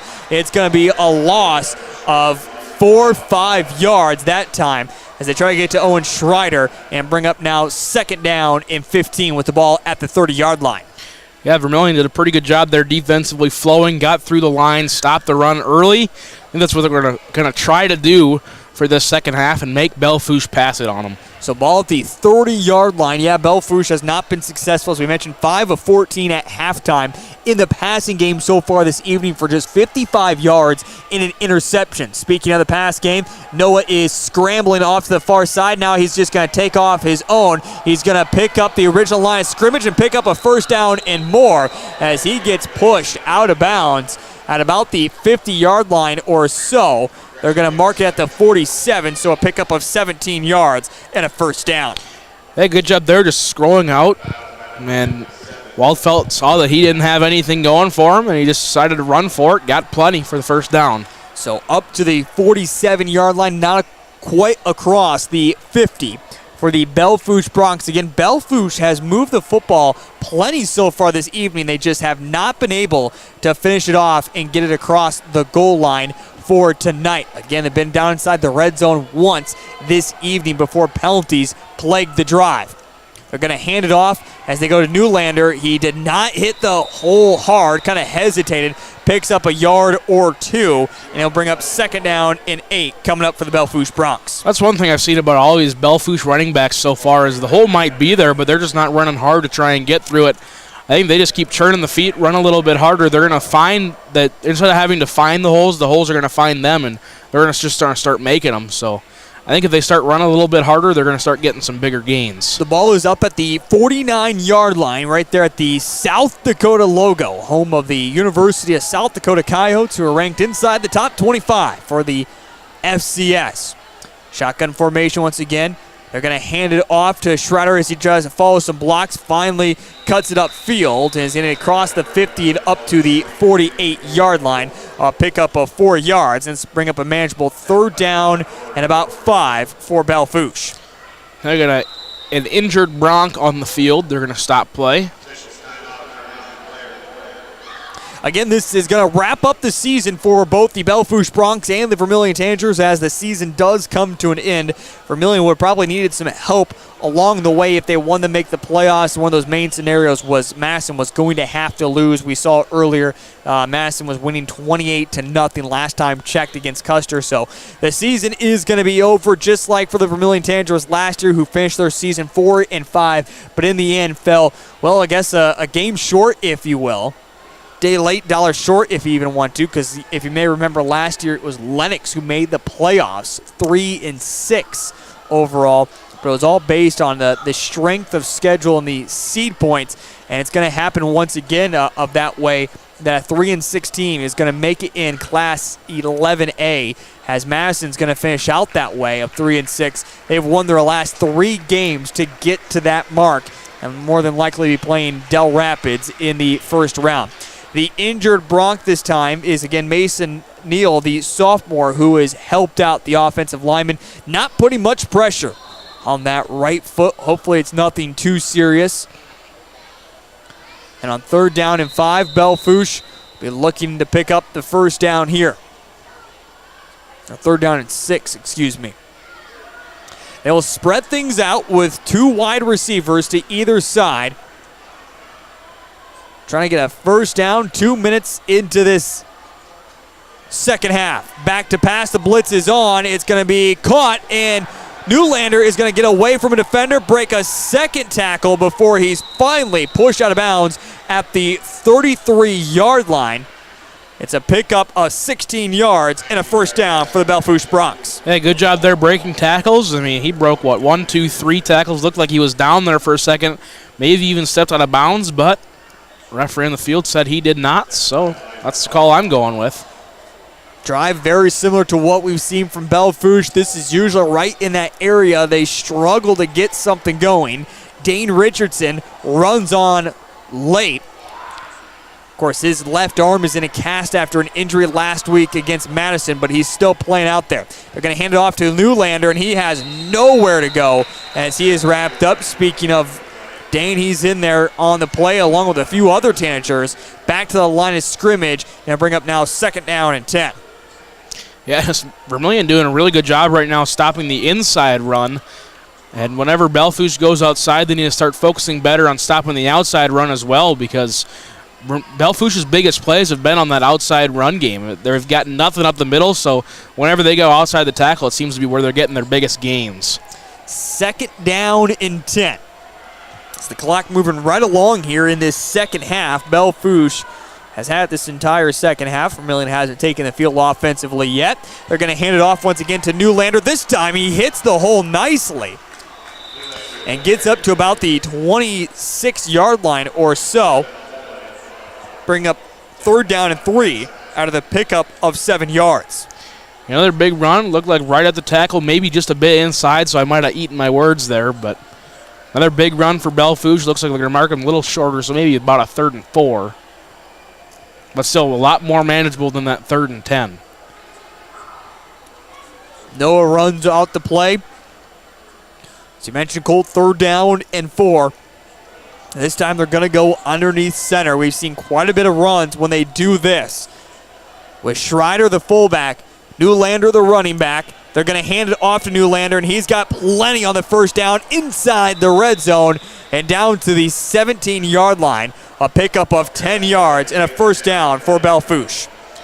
One thing it looks like right now is Belle Fourche keeps going and going, but these linemen starting to get a little slow to get up on some of these plays. I don't know if they're trying to do some cut blocks or they're just ending up on the ground after blocking so hard, but they seem to be a little slow to get up off the pile than maybe they were in that 1st or 2nd quarter. So inside the red zone at the 17-yard line are the Belle Fourche Broncs, as Noah will go underneath center once again. We'll see if they go back to the run. That's what they've been working on this drive. They'll do it exactly this time. This time, though, with Pearson, and he has nowhere to go as he is gobbled up in the backfield. They're going to give him forward progress. So only a loss of 1 on the play.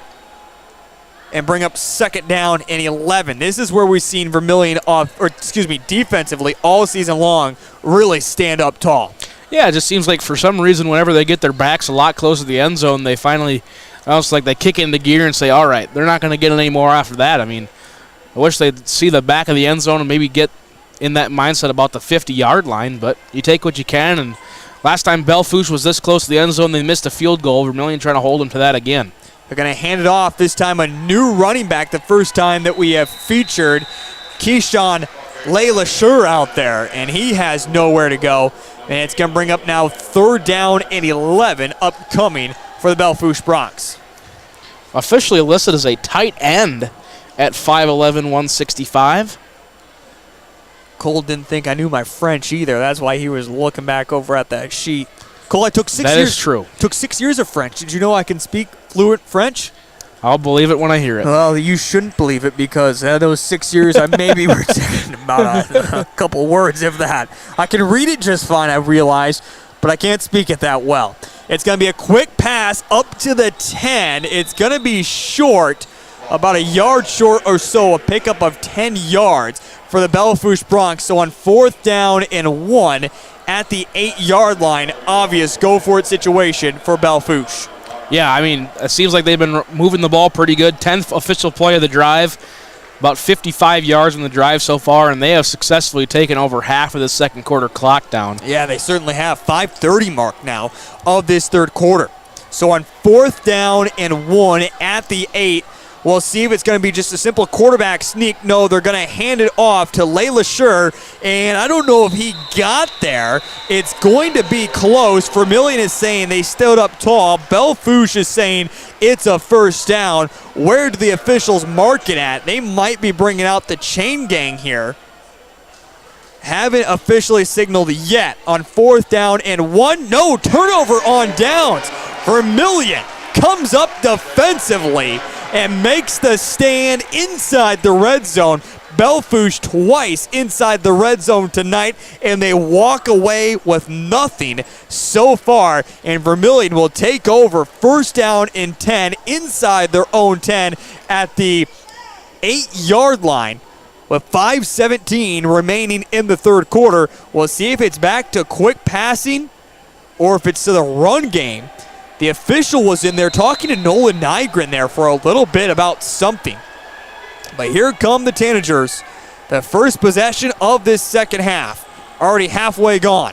They're going to fake the handoff to Chapman. It's right up the middle. There goes Nolan Nygren with the lead blocker of Wyatt Morris out in front. The senior getting plenty of space out there to lay out a block. And it's all the way up to the 23-yard line, a pickup of 15 yards. Yeah, big stop there by Vermillion. And one thing I might add is after draining that clock down, Belle Fourche, we'll see if I can do some math on the fly here. 19 minutes and about 20 seconds time of possession so far this ball game, compared to just over 10 minutes for Vermillion. Shotgun formation now for Vermillion Tanagers. It's going to be a handoff to Chapman, who kind of climbed up on his own offensive lineman that time for a no gain, and it will bring up now 2nd down and 10 for the Vermillion Tanagers. Yeah, Vermillion right now, I think if they're going to keep running the ball right here, maybe try and milk the clock a little bit. I mean, it's in your favor. Just do what Belle Fourche just did. Just drive down all the way. Take the third quarter clock all the way down. Don't let Belle Fourche get it back here in the third quarter. We'll see if they do exactly that now. A quick pass over to Rorik, who's been pretty quiet so far here on senior night, up to the 29-yard line. A pickup of 6 yards, and it's going to bring up 3rd down and 4 for the Vermillion Tanagers. Yeah, maybe being a little quiet, but big catch there. Stretched out to get that extra 1.5 yards or so, make it 3rd and decently manageable, just 4 yards to go.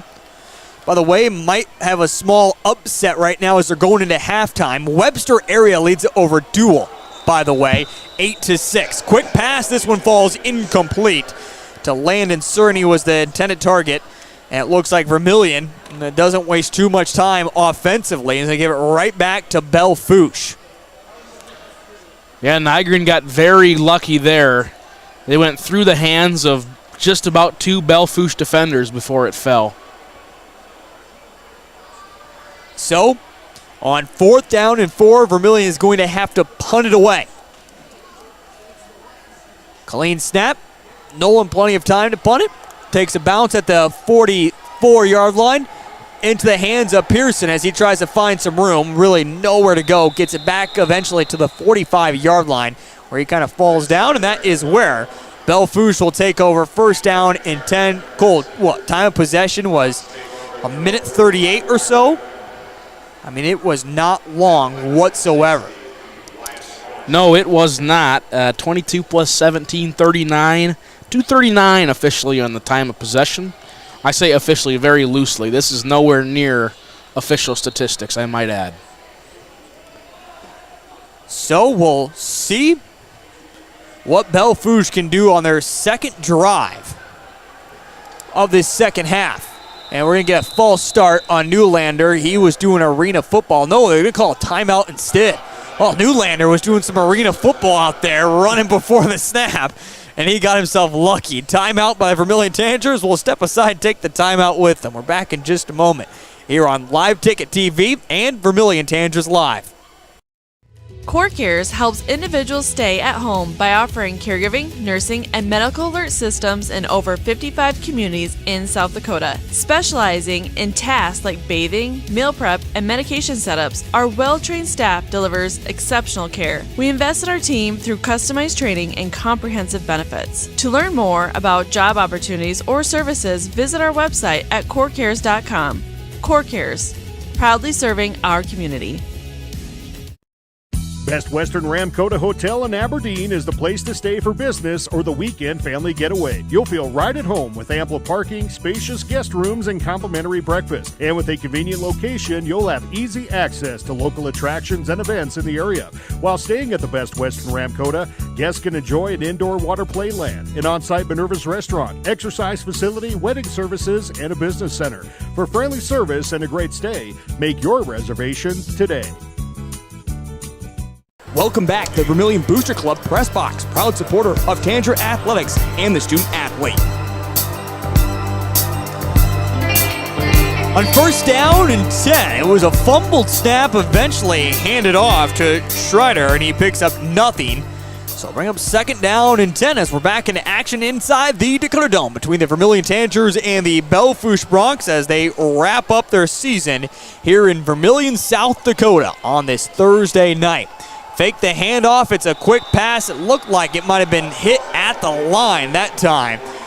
As Bryce Voss, the excited sophomore, got a piece of it. Falls incomplete. Third down and 10 upcoming for Belle Fourche. Yeah, it looks like that one had a little bit of interesting movement. It would not surprise me if it was halfway tipped to the line, because it looked like a little bit of a duck. Watching that dual Webster area game. Keep an eye on that one again. They're starting the third quarter is what Should it was. we pull it up here? Might as well. It's 8-6 right now. Could be a huge upset in the first round of Class 11B. Quick pass on third down. Goes to Newlander. It's a pickup of just 3 yards for the Belle Fourche Broncs. And it's going to bring up fourth down, and they are running out the punt team.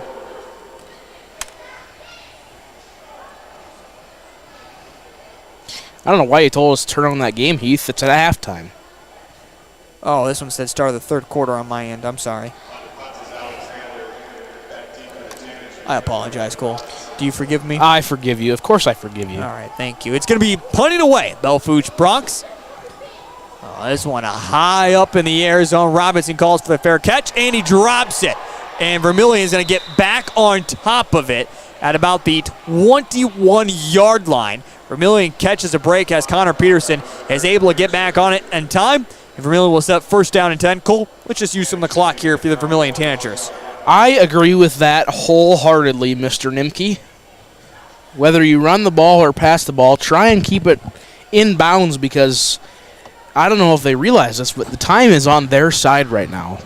And so far, their last drive took 2:39. I need that one to take about 10:39 to make a really good drive all the way down the field. Quick little pitch out to Chapman. Chapman gets up to about the 26-yard line. Pick up of 5 yards and bring up second down and 5. Yeah, Vermillion has not quite hit 100 yards in the rushing attack. Can we go back to what we saw of Vermillion? If you kind of cancel out that first play of the second quarter, ever since then, Vermillion has thrown just for 23 yards. Fake handoff. It's going to be a keeper by Nolan Nygren as he tries to get up to about the 30-yard line where he spun down there, and he'll pick up 4 yards. And he'll bring up now 3rd down and 1 for the Vermillion Tanagers on the quarterback keeper. Yeah, I like this game plan a lot. I mean, mix up who's running the ball, mix up how far it's going to go, inside, outside. But one thing I like for sure is you got to keep the clock running no matter what. So now on 3rd down and 1, Nolan this time is going to go underneath center. My goodness, there's such a push by the offensive line that Nolan Nygren got free and got up to about the 37-yard line where he picked up an additional 6 yards. Cole, you don't necessarily see that on a quarterback sneak. No, you don't see that very often. That's almost like not even a 1 in 100, 1 in 1,000, maybe about 1 in 10,000. That does not happen very often right there. Good push by the offensive line on 3rd down and 1. As we get across the 35 down to the 37 for the Vermillion Tanagers, and we talk about working some more of this clock, and that's exactly what they are doing. Fake one way, and now Roehrig is going to take off, and he catches it at the 35, up to the 20, the 10. Connor Roehrig reaches on senior night. Connor Roehrig, it's a 57-yard touchdown reception for the senior, and Vermillion extends their lead 27-0. with 52 seconds remaining before the 4th quarter. What a play there, and really good job right there by Rory just to keep running. A couple different defenders kind of clawing at him, trying to get him down there late, but he stayed up no matter what. Good drive there by the Tanagers. That one's exciting on senior night to have. If you're Connor Roehrig, another touchdown pass for Nolan Nygren. That's 3 on the evening, and Vermillion now leads it 27-0 pending the extra point from Raleigh French. It's a clean snap. The hold is up, or excuse me, the kick is up, and this one is good. 28-0. Vermillion leads it over Belle Fourche. We're back in just a moment here on Live Ticket TV. Agriculture is like no other business, which makes Farm Credit Services of America like no other lender. Owned by the farmers and ranchers we serve, our customers have a voice in how we work, a stake in what we do, and share in our success. Discover a lender that works for you at Farm Credit Services of America. Birds like tanagers are great at flying out of the way to miss your car, deer, and other drivers are not. If you're in any kind of accident, bring your vehicle to Blaine's Body Shop in Vermillion. We repair your vehicle to pre-accident condition and handle the entire process from start to finish, including an accurate estimate and dealing with the insurance adjuster. So good luck to the tanagers, and if you're in an accident, bring your vehicle to Blaine's Body Shop. Blaine's Body Shop. Automotive collision repair.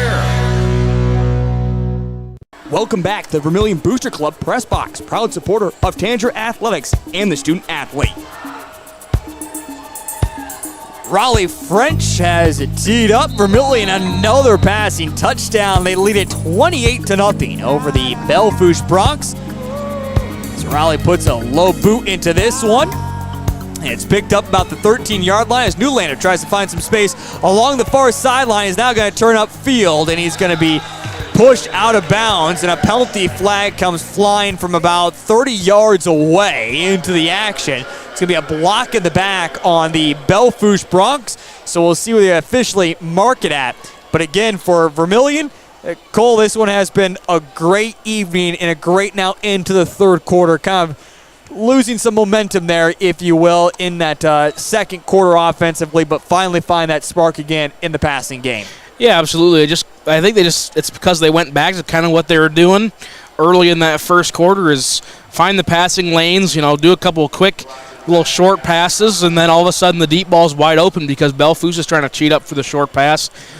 Good scheme there by the offense, and now we just need the defense to stop them or let Belle Fourche drive the ball down in 10 minutes. I mean, that wouldn't be too bad of an alternative. Well, the clock's not in their favor right now. Finally get the ball set at the 24-yard line as well. Belle Fourche will take over officially 1st down and 10 after the block in the back.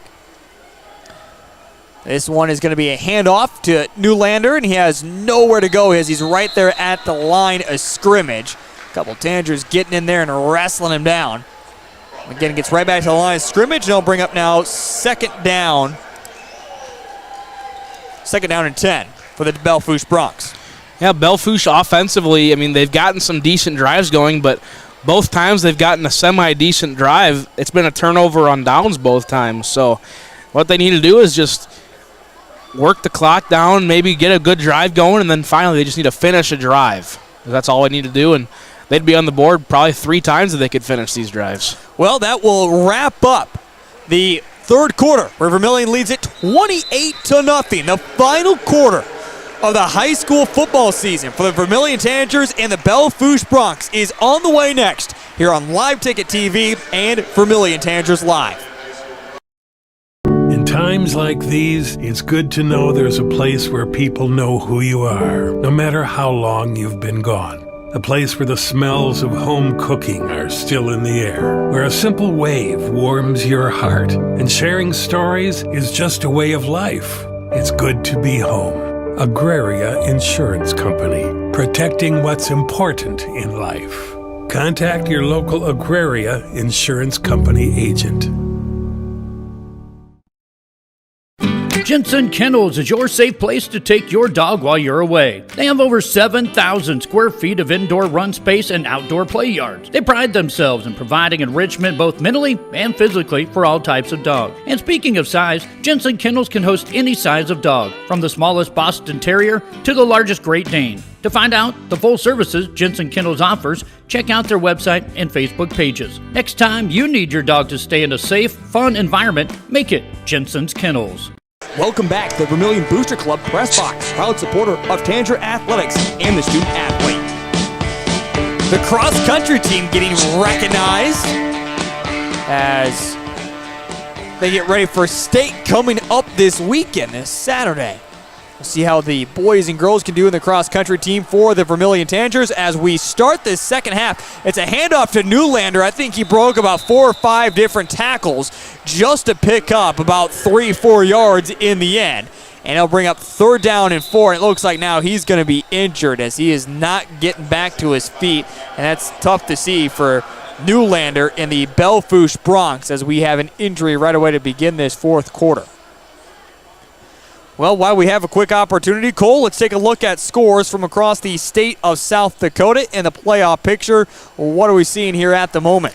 Well, pick a class, any class right now. I mean, we got a couple upsets brewing, if you can call them that. 9 Hanson leads 8 Leola Frederick area and 9 AA, 22-8. Other than that, scores seem to be falling in place. Freeman Mary and Freeman Academy lead Stanley County 16-14 at halftime. That'll be one to watch.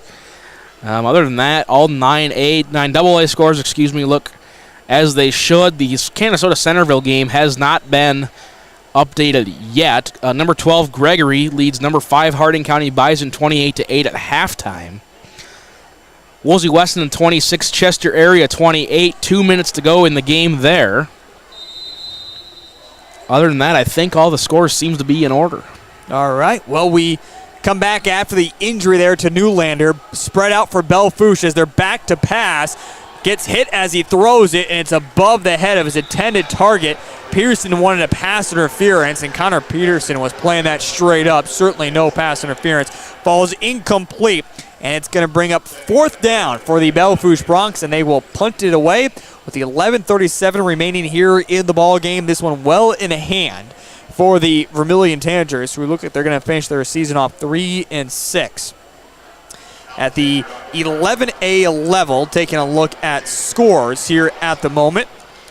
Madison is beating Custer 48-7 as that one's about to go final. As this one blocked, and Vermillion trying to get on top of it. The football is still loose, and it's going to be picked up by Belle Fourche. It does not matter if Vermillion would have gotten on top of that, if Belle Fourche would have gotten on top of that. It's a turnover on downs, and it basically ends up right in the same spot. So Vermillion's going to take over first down 10 at the 24-yard line going in, and a chance to really just put this one to running clock and finish this game off and put an exclamation point on this game for the Vermillion Tanagers. That's exactly what you wanted if you're Vermillion. get a big special teams play, something we have not really seen from them all season. Special teams really haven't been given them much of a spark. Good play there. Now try and get this thing up to 35 so the clock can run away. Fake the handoff. Nolan Nygren going to keep it himself up inside the 10 and push down to the 9-yard line as he picks up a nice 15 yards and brings up first down and goal at the 9 for the Vermillion Tanagers. Yep, big chance to capitalize. 4-down territory, that's for sure. And there we go. It's final. Masson beats Custer, so it's official. If you had any more questions, Vermillion cannot make the playoffs at this moment. As this one will be over to Connor Peterson. He gets close to the end zone, not going to quite be in. On a quick little pitch and catch, he's going to pick up 8 yards and now bring up second down and goal at the 1-yard line. So second down and goal at the 1. Vermillion looks to punch it in. They're going to put Chapman back behind Nolan Nygren. They're going to hand it off to Chapman, and he's easily in from the 1-yard out. Chapman is second rushing touchdown of the evening. And pending the extra point, we could see ourselves with a running clock to finish out this football game as Vermillion is all over Belle Fourche here at the moment, 34-0. With 10:44 remaining here in the fourth quarter.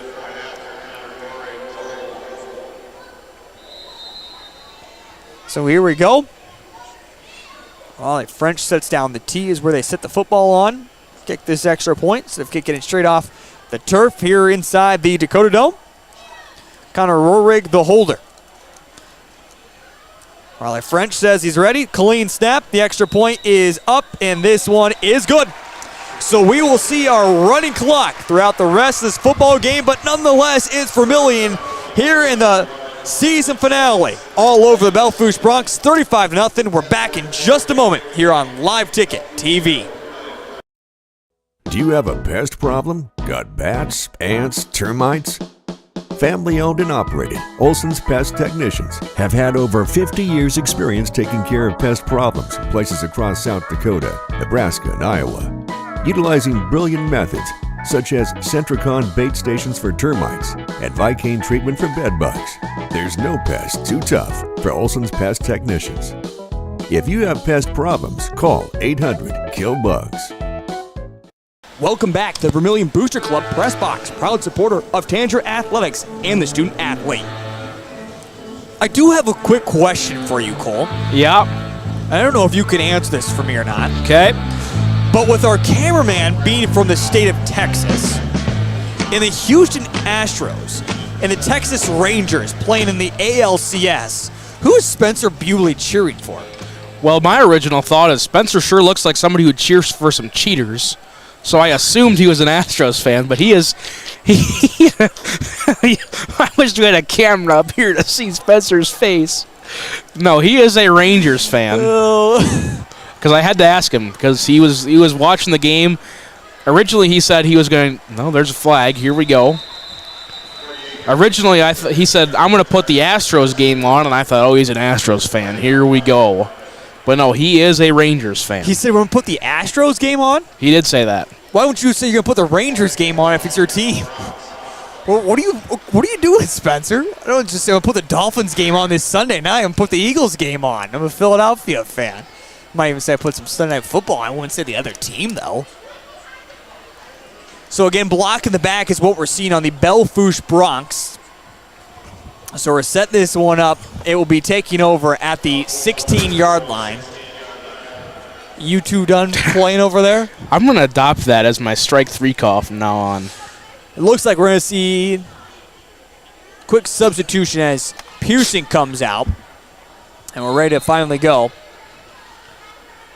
35-0 against the running clock. We still have more guys running in and out. So now we're going to probably see, should be 12 men in the huddle on the Belle Fourche Bronx at this point. I don't know if in this part of the game if they want to start calling that again. Yeah, I agree with you, Cole. It technically should be. If this was a close game, you probably see that one. But it's going to be a handoff pickup of 5 yards and bring up now 2nd down and 5 for the Belle Fourche Broncs. And you know what, Cole?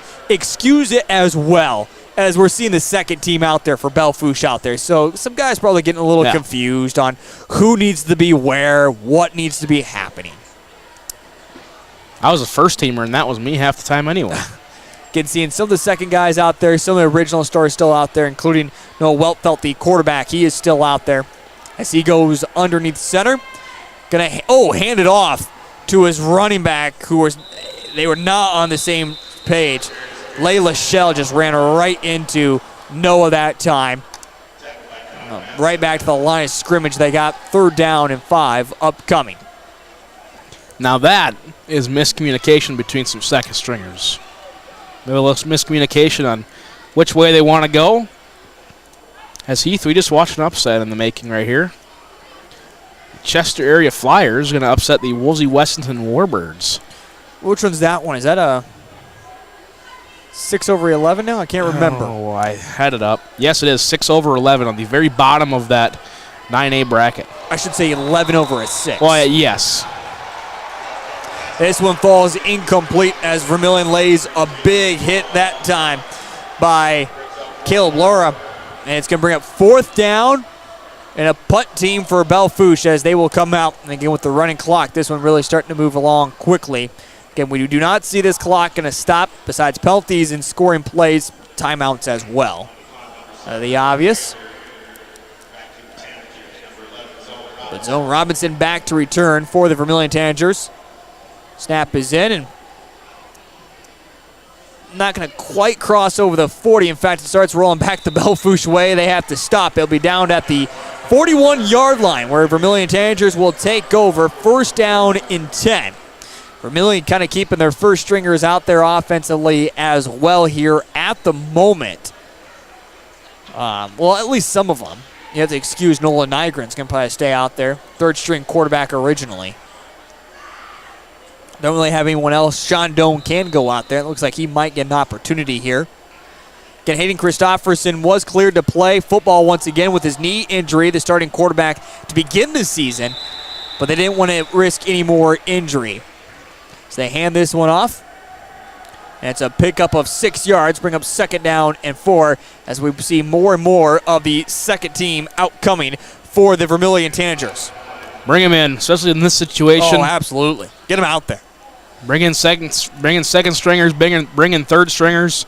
Get everybody out there for all I care. I want to see everyone break a sweat at this moment. Handoff this time as they'll go over to Brody Myron, the junior. Picks up about a yard. 3rd down and 5 upcoming.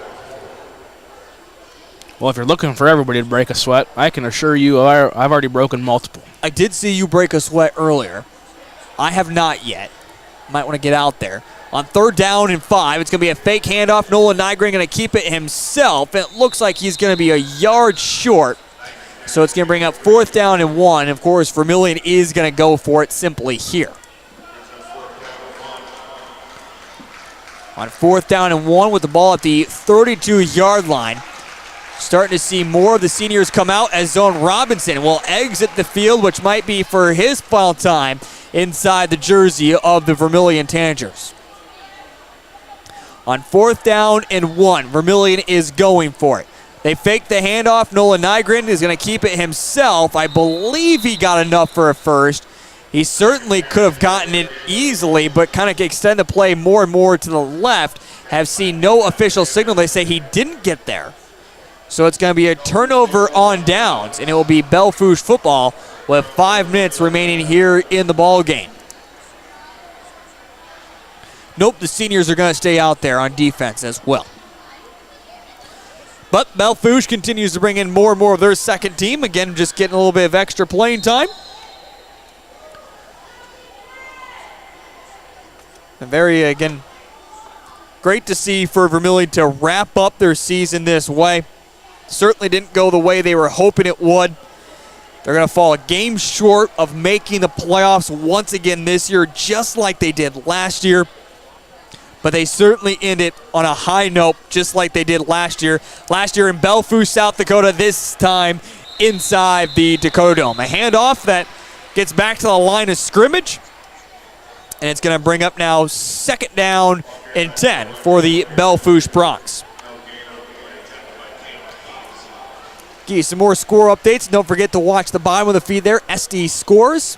You can see playoff action and wrapping up the regular season for AAA, AA, and A as the playoffs officially underway for all next week coming up here in the state of South Dakota as we'll be down to the final 8 teams in each class.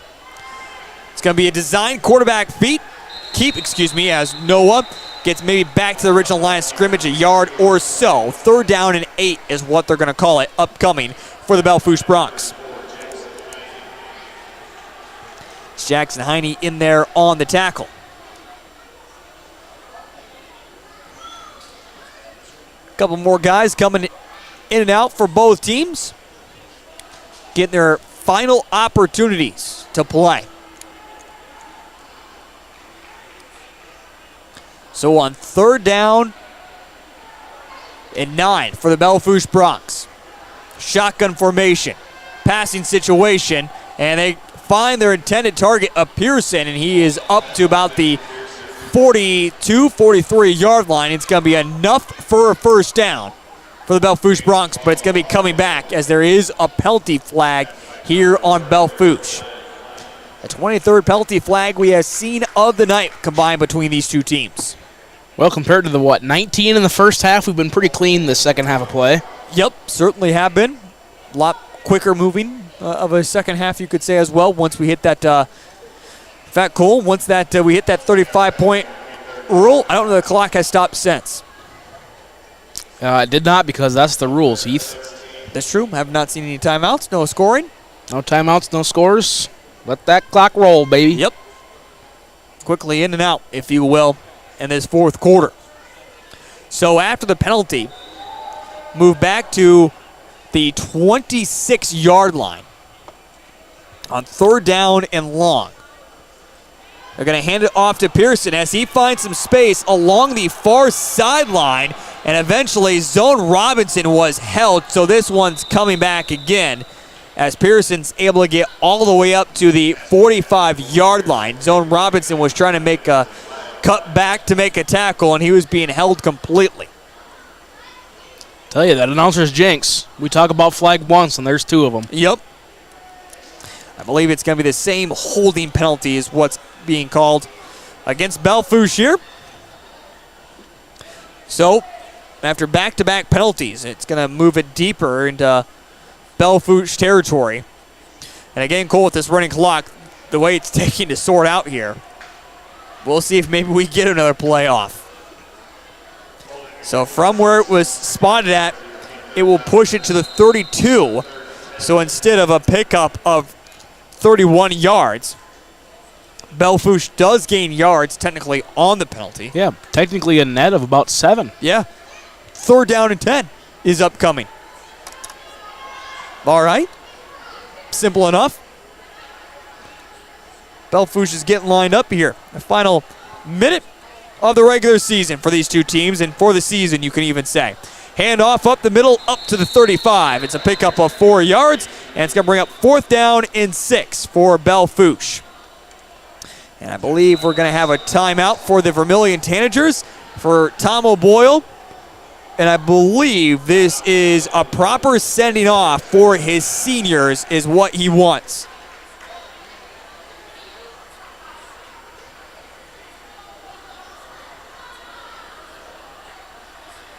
Yep, proper sending off for the seniors for Vermillion High School. The fans will rise to their feet one final time. They will wave to the crowd. And on senior night, it's a proper way to go out as well. 35-0. Vermillion seniors are going to finish out with the win.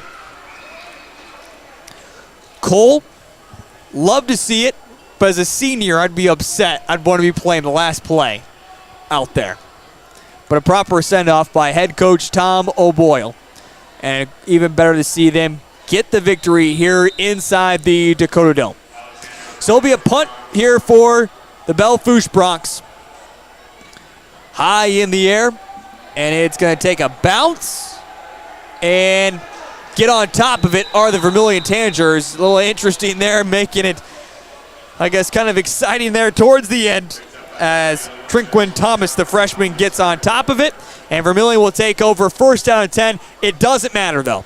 The final 10 seconds tick away, and that puts the wraps on the Vermillion Tanager football season as Vermillion finishes their season 3-6, and they win against the Belle Fourche Broncs. Your final score inside the Dakota Dome, 35-0 on senior night.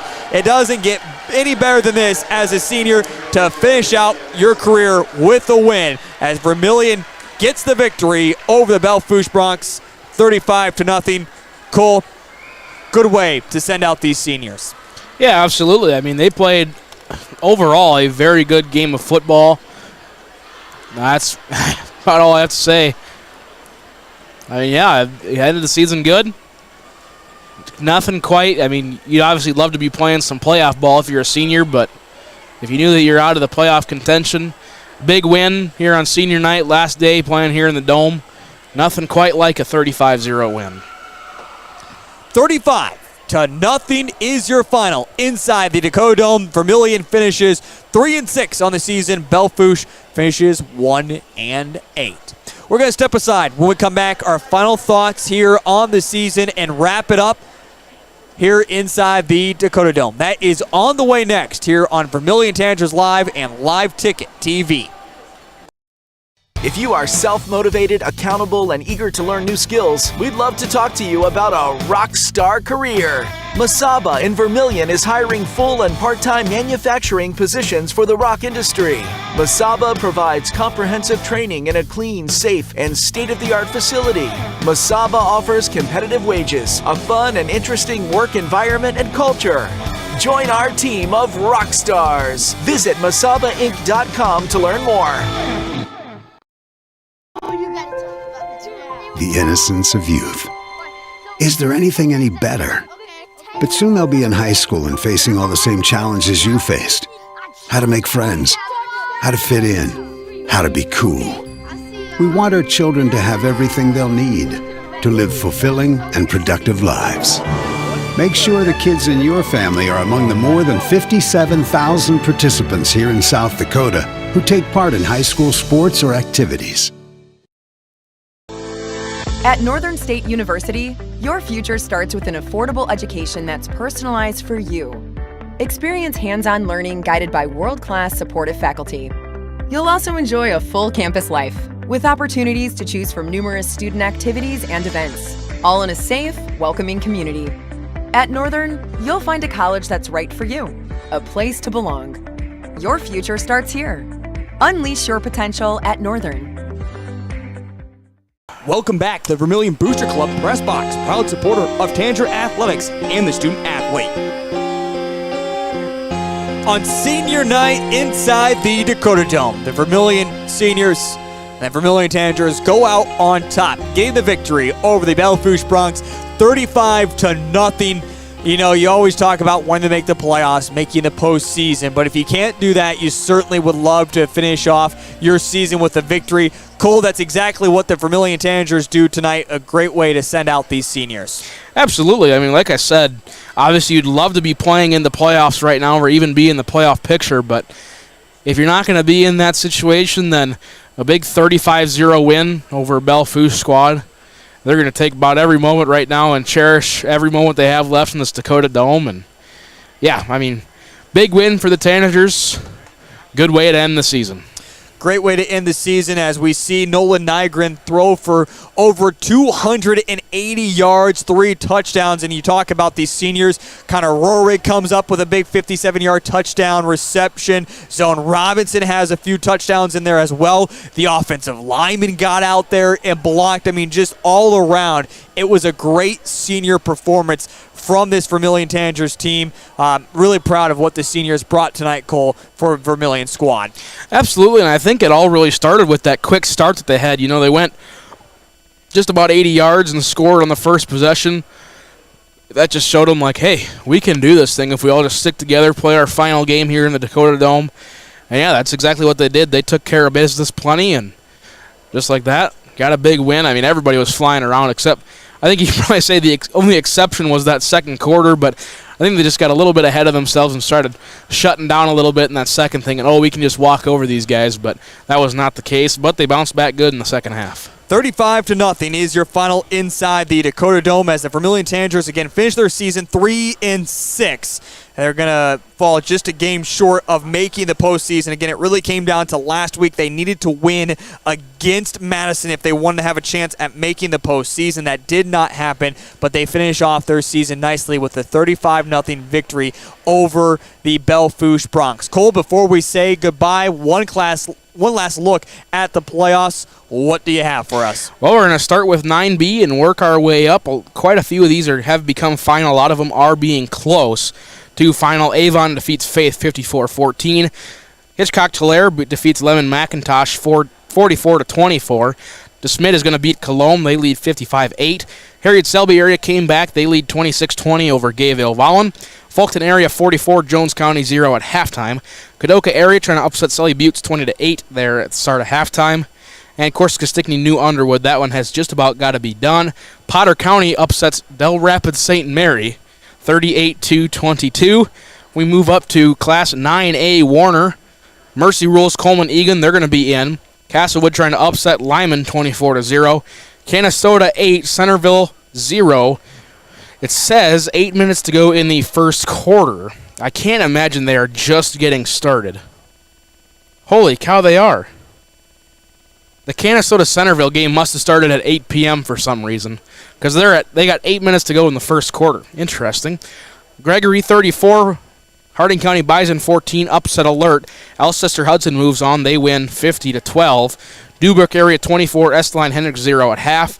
Phillip 40, Timberlake 0 at half. Chester area upsets Woolsey Westington 28-26. We move on to 9 AA. Parkson taking care of business. Hanson leads at halftime. Hamlin leads by 20 at halftime. Wall leads Kimball White Lake 22-0. Platte Geddes defeats Great Plains Lutheran 46-6. Stanley County, Freeman Mary, and Freeman Academy tied at 22. 8 minutes to go in the third. Howard defeats Ipswich, and Elkton Lake Benton defeats Britton Hecla. 11B, Winter leads Parker 36-0. Aberdeen Roncalli defeats Wagner 17-6. EPJ defeats Groton area 48-13. Tri-Valley defeats St. Thomas More 24-7. Dual 20, Webster area 8. Rapid City Christian 36, WWSSC 7. That one's final. Sioux Valley 40, MVP 6 at the end of the half. Hot Springs 55, Bridgewater Emory Ethan 7. That rounds out all the playoff classes.